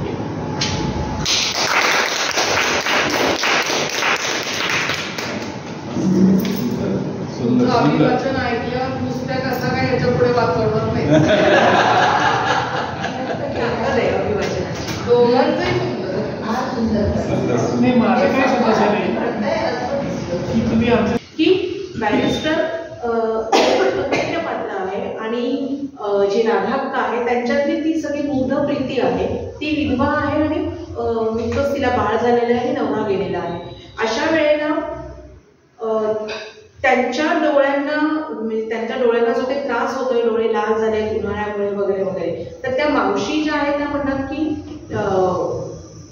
त्याचं दूध म्हणजे बाळंतिणीचं दूध डोळ्याला लावलं तर शांतता वाटेल डोळ्याला तुझ्या, तर मी आणते राधाक्काचं दूध. आणि ती जेव्हा आणते त्या वाटीतून दूध त्यावेळेला म्हणजे त्याचं त्या कथेमध्ये सुद्धा कादंबरीमध्ये सुद्धा त्याचं अतिशय म्हणजे अनुवाद असं वर्णन केले आणि ते नाटकामध्ये सुद्धा आपल्याला दिसतं की त्या वाटी त्या दुधाकडे ज्या एका वेगळ्या मायेने बॅरिस्टर पाहतात, ती फक्त ती वासना नाही, ती त्याच्याही पलीकडे असलेली प्रीती आहे.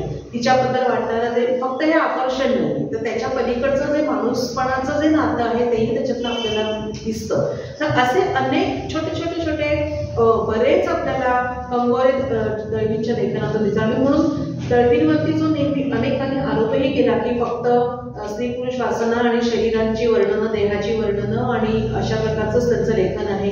अगदी नेमाडे सरांनी सुद्धा त्यांच्यावरती तशा प्रकारचे काही आक्षेप घेतले किंवा काही वक्तव्य केलेली आहेत. पण मला असं वाटतं की त्या आपला हा जो म्हणजे स्वतःचा हा जो एक विचार आहे तो दळवींनी कायम ठेवला.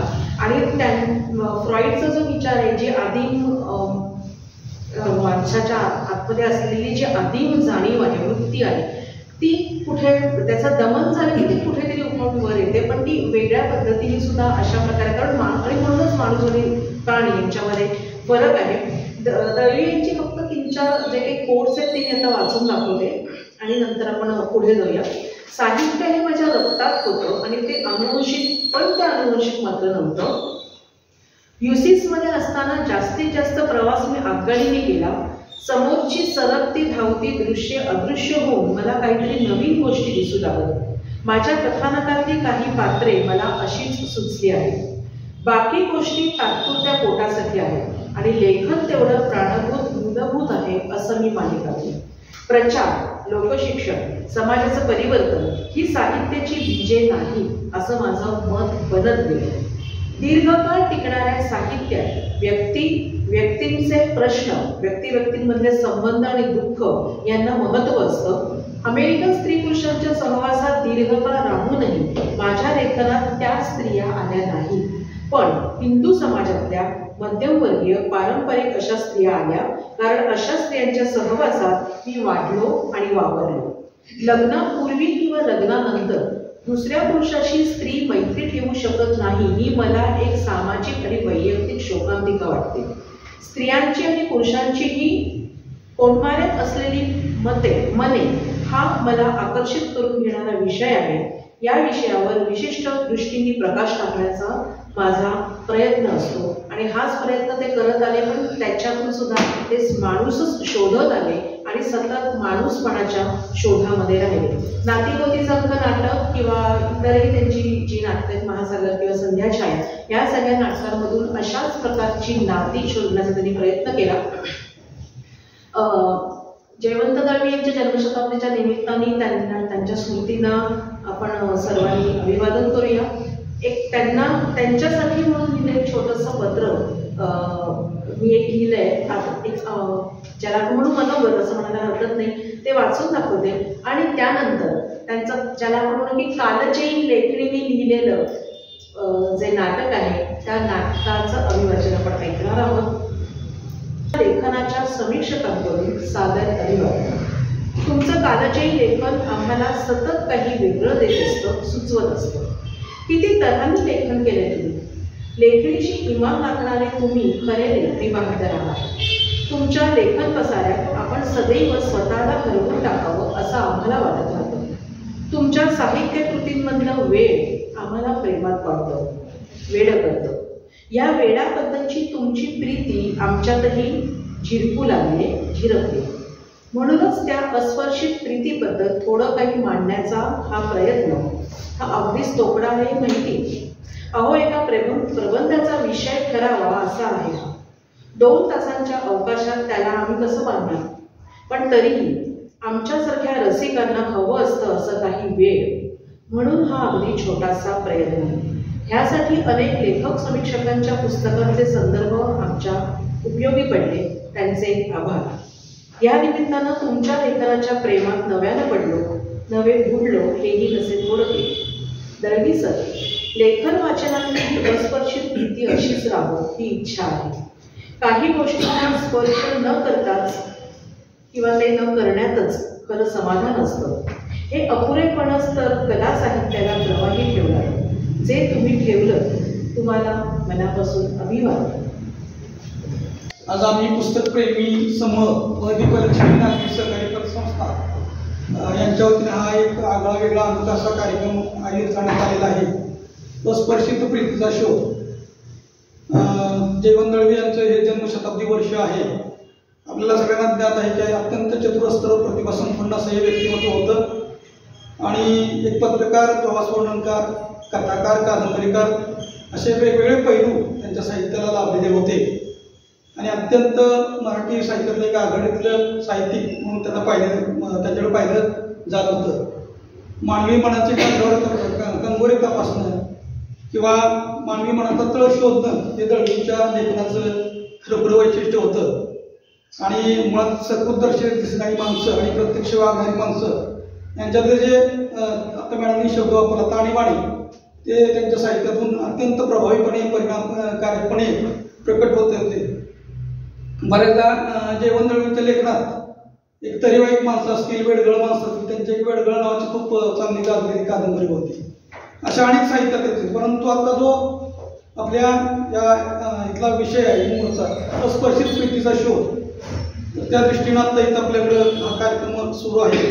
म्हणजे बऱ्याच आता मॅडमने रुक्मिणी एकत्रित वाचन केलं किंवा अंधाराच्या पारंब्यामध्ये जिम नॉर्टन आणि ग्लोरियाचे एक जे भावबंध आहे ते खूप छोटंसं आहे, परंतु ते अत्यंत प्रभावीपणे त्यांनी मांडलेलं होतं. किंवा शामू आणि साऊ यांचं जे अधांतरीमधलं जे सुरुवातीचं प्रकरण आहे ते सुद्धा आपल्या वाचकांच्या मनाचा ठाव घेणार आहे. अशा अनेक उदाहरणं सांगता येतील की अल्बम नावाचं त्यांची एक कादंबरी होती, त्यात सुद्धा तुकड्याने हे प्रकार खूपदा येतात. खरं तर आम्हाला थोडंसं अपेक्षित होतं महानंदा, दळवींचं अत्यंत सुंदर असं ते पुस्तक आहे.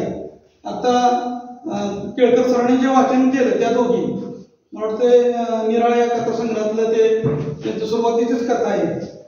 बऱ्याचदा असं झालं की निराळ्याच्या आता आवृत्त्या तर मिळत नाही, परंतु आता मॅजेस्टिकनं एक नवीन आवृत्ती काढली तर त्यामध्ये सुद्धा हे सगळं आहे. दळवींचं एक वैशिष्ट्य होते, ते कथेवरून नाटक करायचे, नाटकावरून कादंबरी करायचे. त्यांच्या आरोलीच्या घरी जायचा माझा अनेकदा प्रसंग आला. त्यांचे जे पुतणे सचिंद्र दळवी त्यांनी पण सगळ्यात सुरुवातीचा कार्यक्रम त्यांच्या जन्मशताब्दीचा आरोलीपासून सुरू झाला, तेव्हा त्यांनी मला आवर्जून फोन केलेला होता. तर एकंदरीत जयवंत दळवींच्या विषयी जेवढं बोलावं, जितकं लिहावं, जितकं सांगावं तेवढं थोडंच आहे.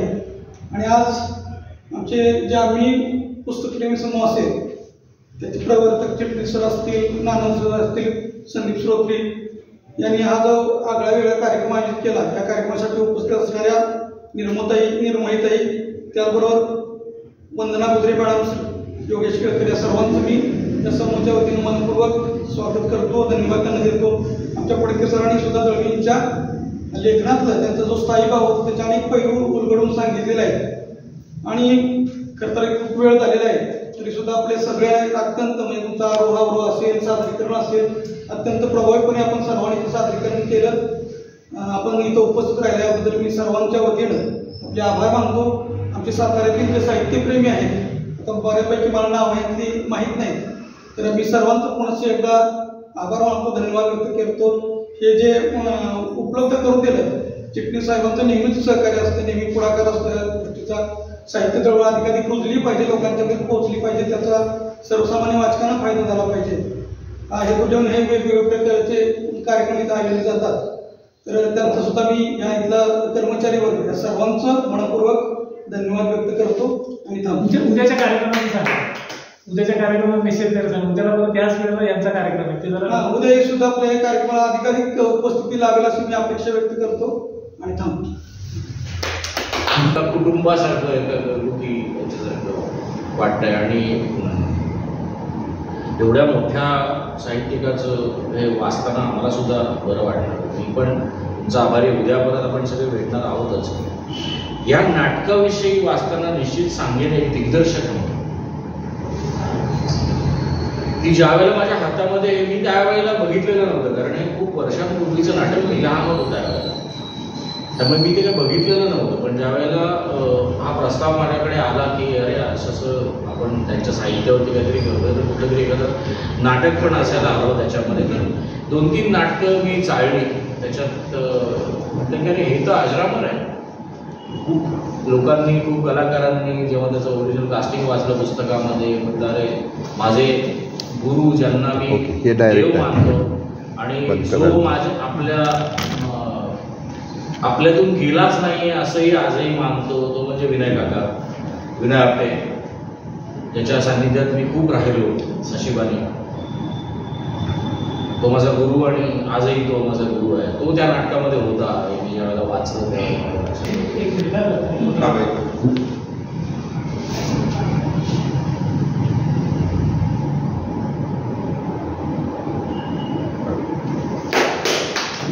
त्यामुळे या नाटकाचे 4 प्रसंग धरली ना कवर घातली जाते कशाला नाही म्हणजे मी थकलो का आता. तरी सुद्धा बायकांची कामं बायकांना. हो का? केसांचं काबण लावायचं काम बायकांचं. मग आम्ही आमच्या केसांना काय लावतो? तुमचे केस मला म्हणायचंय तुमचे केस वेगळे आहेत. केस वेगळे म्हणजे काय? नाही, केस वेगळे म्हणजे काय ते सांगणार. साबण लावून चोरायला काय वेगळे? बर काय चोळू देतो? सगळा नुसता गुंता करून ठेवलाय तुम्ही. आता ते विंचरता माझे हात मोडणार आहेत आणि केसांचं तेल सुद्धा धड निघालेलं नाही. पण महिनाभर तुम्ही तोंड मात्र बाजूला तुझे केस दिसले तू ना अशी आहे ना, म्हणजे आधी सगळी कामं करून घेणार माझ्याकडून आणि मग त्याच्यात नाही काय काम करून घेतो? तुझ्या केसांना कापड लावतो मी रोज. रात्री झोप येत नाही म्हणून डोक्याला तेल चोळून देतो. ते चोळून घेणार आणि मग ते कांचीलापर्यंत कळलं म्हणून ते मी करणार. थोडं गेली नाही म्हातारी मी म्हातारी बरं असू द्या मी म्हातारी. आता जा आणि धोतर बदला. ते धोतर कशाला बदला ना? कशाला म्हणजे काय हो? सगळं धोतर भिजलंय तुमचं. मग शिंकत बसणार, ठोकणार आणि मग ती सोडून द्या. अशीचा काढा करा. माझ्या जने नाही होतो सगळं. नाही म्हणजे समजते काय करते? मी थकलो वगैरे थांबू नको. काही एक समजत नाही. अगं पण आता म्हणालीस तू. मी कुठे म्हणाले तुम्ही म्हातारी आहात म्हणून? तुम्हीच मला येत असा म्हातारी म्हणता. असं असतं नाही तुझं काहीतरी वाकडच बोललं. हे बघ तू म्हातारी आहे असं मी म्हटलेलं नाही. कळलं. तुम्ही म्हणा म्हातारी म्हणा, मला काही सुद्धा वाटणार नाही. हे असंच आहे. काहीतरी एकच गोष्ट मनात धरून बसणार. हे आता नाही, पूर्वीपासून बघतोय. सवय टाकी नाही येत होती म्हातारी असते.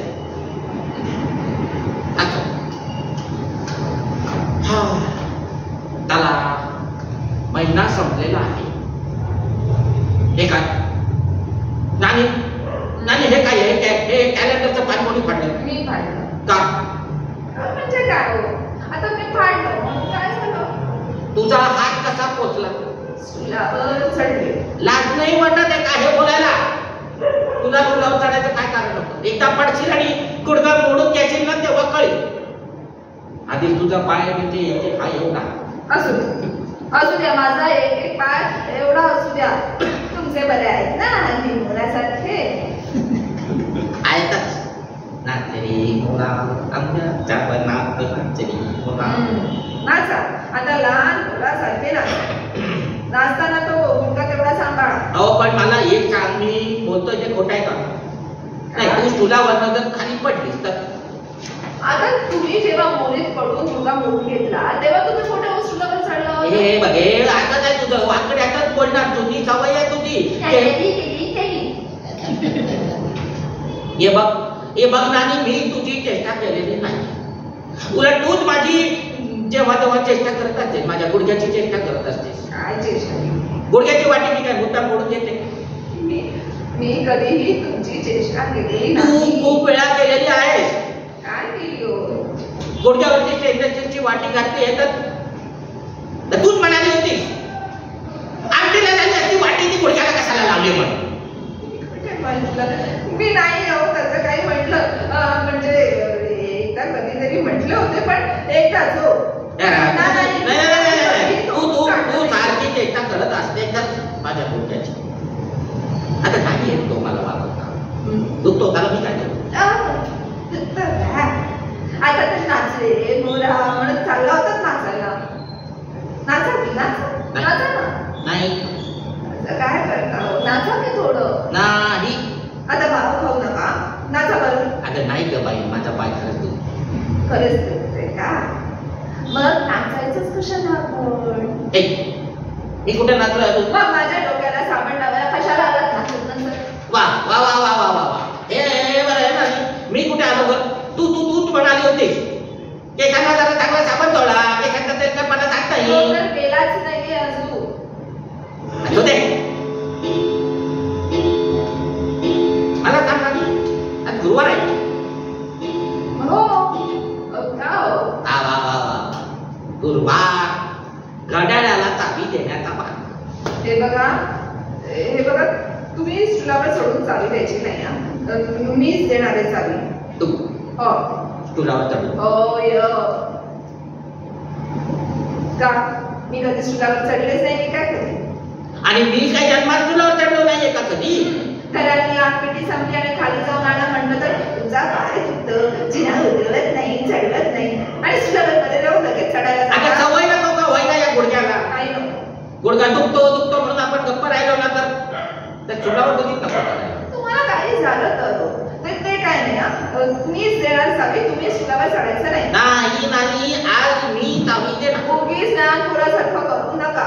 तो मानवाला ना की तोच दिल म्हणायचा. हे बरं आहे. नाही हे बरं आहे. कॅलेंडरचं पान तू काढायचं, चावी तो माणूस देणार. मग मी काय करायचं? तुम्ही काय करायला पाहिजे? अगं मग माझा वेळ कसा जाणार? बसून काय करणार आहे दिवसभर? कशाला काय करायला पाहिजे? दंड बसून खावं माणसं. मी दंड बसणार नाही. तू काय समजते ग मला? बरं नका बसू. एक काम करता. काम करायचं काय करू? गॅलरी मधल्या त्या बेबीला पाणी घालं बरं चांगलं. अरे हे राहिलंच की घालतो पाणी घालतो हो बेबी. हा माधू भोसडीचा नाही आता ना रुबाबच मी चालू देणार नाही अजिबात. काय झालं? आता हा बघ ना, म्हणजे मी पाणी घालायच्या आधी हा भोसडीचा पाणी घालून निघून गेलाय. तुम्हाला त्रास नको म्हणून करतो ना. तू माझ्यावरती हसू नको. बरं तुम्ही एक काम करा. चांगलं ऊन पडलं पाहिजे. आपण माझ्या सगळ्या शाळेमध्ये सगळी लुगडी उन्हात घालूया. हा या बरं. लुगडी? तुझी लुगडी मी उन्हात वाळत घालूया ना, चला ना. आता रेल्वेचा ऑफिसर होतो मी, तो पण क्लासवर ऑफिसर. तुझी लुगडी उन्हात घालतोय पाठव. बरं मी घालते. तुम्ही जरा तेवढी ट्रकमध्ये ओढून द्या बाहेर. द्या. सावकाश. मोडते ते माझी कंबर बघा. ऑडिटर आहात ना, सावकाश. हा शालू बघा ना. हा शालू मी कधी नेसले सुद्धा नाही. म्हटलं थोडी सून आली की ती नेसेल. नाही तर हो तुझी थोरली सून पाठव. एवढं काही निघायला नको. बिनू इथे यायलाच हवा. मग बघा त्याचं लग्न केल्याशिवाय त्याला सोडणारच नाही मी. ते काही नाही. सून हवीच आता या घरात. माझं केस धुवायला, विचारायला. आता या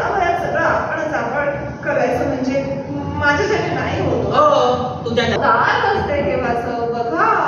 हो बघ बघ बघ तू बघ तू बघ. अगं नानी कोण आहे? पोस्टमन आहे का? कोणाच आले पत्र? थांबा बघतो. आणि काय कोण आहे? आणि अगं दिनूचं पत्र आहे. काय माहिती पेपर हा. आणि तुझी शंका घरी ठरली का?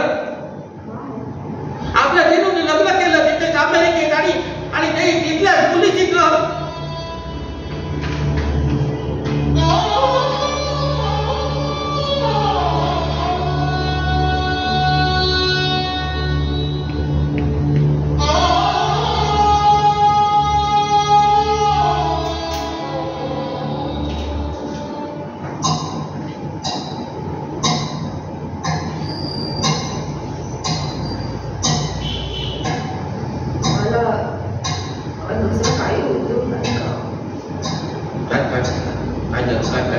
मला काय म्हणाली?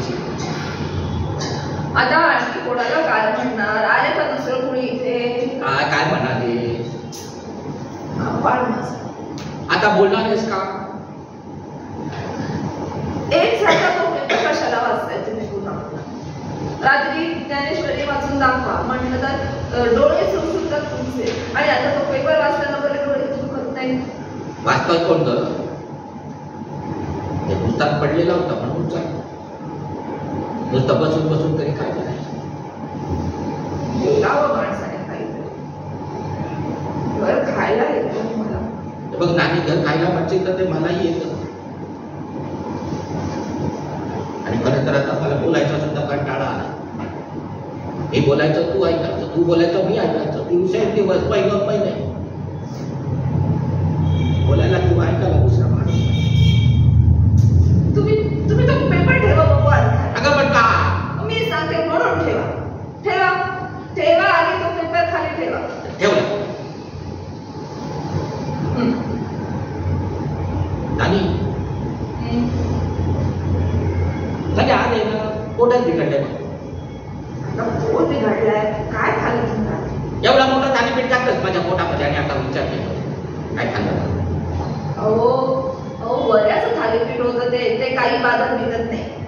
रोजच्या रोज नुसतंच कपर दूध प्यायचं आणि झोपायचं म्हणजे. अगं पण मला नाही पटत ना. पोट जड होतं माझं. काही जड होत नाही. इकडून तिकडे फेऱ्या 4 मारा बरं. जेव्हा तेव्हा बघा तेव्हा नुसते बसून असता बोलले तुम्हाला. तो पेपर घ्यायचा आणि बसून घ्यायचा. चला उठा उठा बघू आधी उठा आणि नाला फिरा. हो मारतो का? रडते ते माझ्या कर्मासाठी रडते. तिने लग्न केले म्हणून नाही रडत. हो ना. मग मला सांगतो आता का रडतेस? हे बघ आपण ठरवलं की नाही नानी दिनूच्या लग्नाबद्दल बोलून त्रास करून घ्यायचा नाही. मी कुठे काय बोलते? काही बोलत नाहीये. त्याचं झालं ना त्याच्या मनासारखं झालं. आमचं काय? आम्ही आज आहोत उद्या नाही. 10 वर्ष लोटली आणखी 8 वर्ष. नको आता मात्र जगणच नको. आता उमेद म्हणून काही राहिली नाही. अभिनय पण हल्ली येत नाही. त्या दिवशी तो इथे आला होता ना त्या दिवशी तू त्याला जे बोललीस ना ते चुकीचं होतं. तू त्याला काय म्हणालीस? रात्री आमच्यापैकी पटकन कोणी डोळे मिटले तर 4 माणसं जमवायला इथे कोणीतरी हाताशी आलं. त्यामुळे घाबरला असणार तो म्हणून येत. अहो पण खोटं बोलले का मी?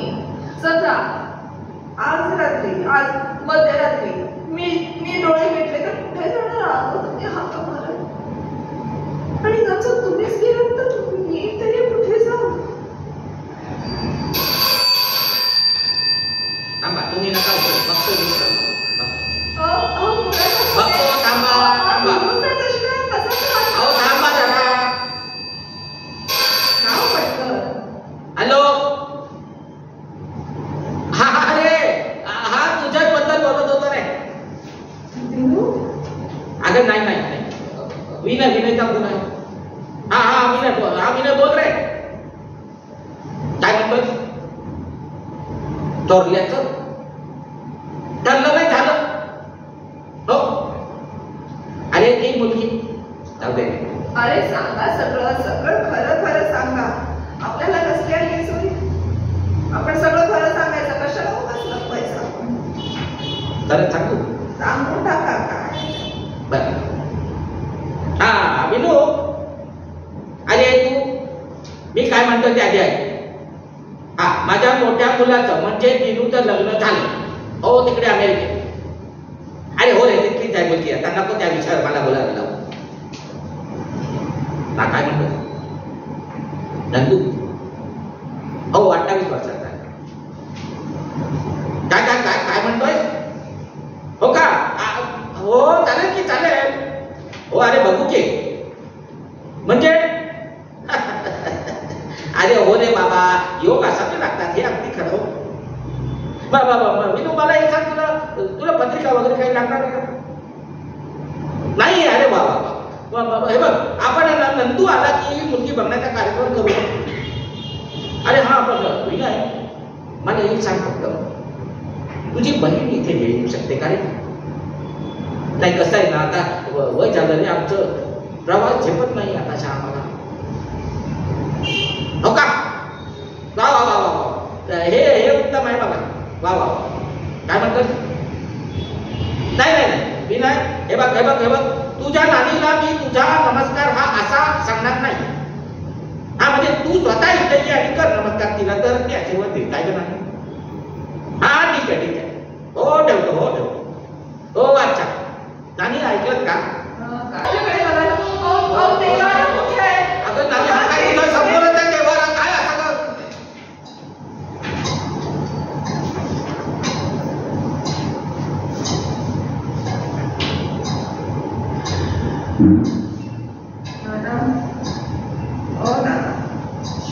हे घ्या एवढं रुपया ओमट करून. मला आता दुधाचा सुद्धा कंटाळा आला. कंटाळा येऊन कसं झालं? दूध तर पोटात केलंच पाहिजे ना. उद्या थप्पा आला म्हणून तुम्ही मला ओरडणार. बरं, तू नको हवं असेल तर थालीपीठ लावून देऊ का तुम्हाला? नाही का बाई, मला नको काय. जिभेला कधीचं म्हणूनच दूध देतो. मी नाही का देतो? हे बघ नानी, तू उगीच खोटं बोलू नकोस हो माझ्याशी. मला चांगलं माहिती आहे. झोपेच्या गोळी बरोबर घ्यायचं म्हणून देतेस. बरं, मग मी आज पाण्याबरोबरच घेतो. नाही हो, अजिबात नाही. हे बघ, तू जर दूध घेणार असेल तरच मी झोपेची गोळी द्यायची. एक काम कर, नाही तर तू हे माझ्यासाठी आणलं ज्यातलं अर्ध दूध तूच घे. नाही, ते सगळं तुम्हीच घ्यायचंय. मी घेईन. आणि हो नानी, हे बघा ऐका माझं, रोजच्या रोज अशा झोपेच्या गोळ्या मिळणार नाही, नाहीतर मग त्याची सवय लागते. द्या एकदाच काही, सगळ्या खूपशा गोळ्या घालून द्या. घेते आणि झोपते त्याची शान. हा उठतच आणि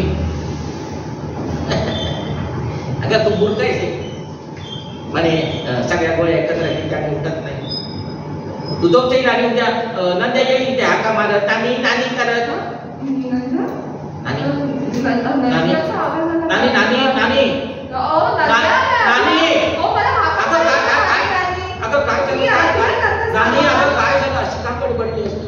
तुम्हाला नाही का काय ऐकू आलं? काय नंदू हाका मात्र मला अगं नाही अगं मी म्हटलं आता कसं तुझ्याशी बोलताना तुला म्हणून भाषा लावते.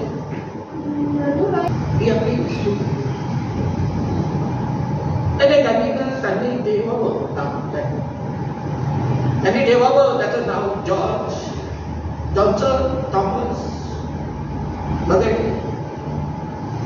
म्हणजे काय होईल ना, इथलं मूळ तुटे नाळ तुटे. आणि माझं त्याच्याशी जोडलं गेलेलं नाव आहे तुटे.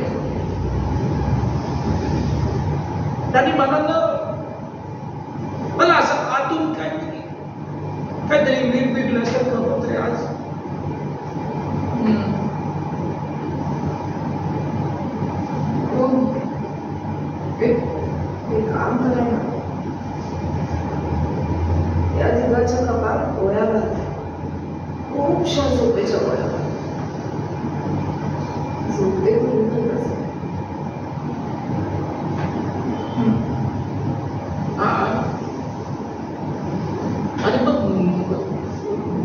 सुद्धा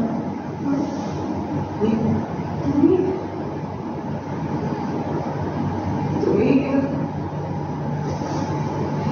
खरं देव खरं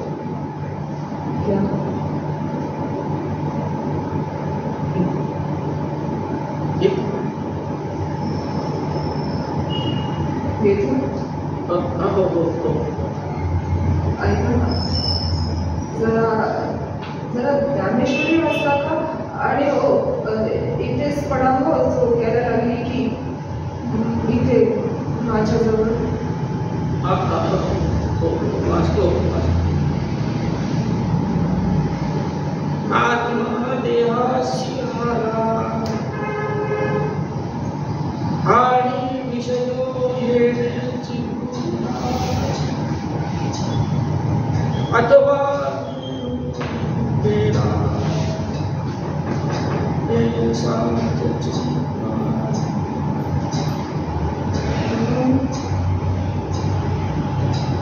जरा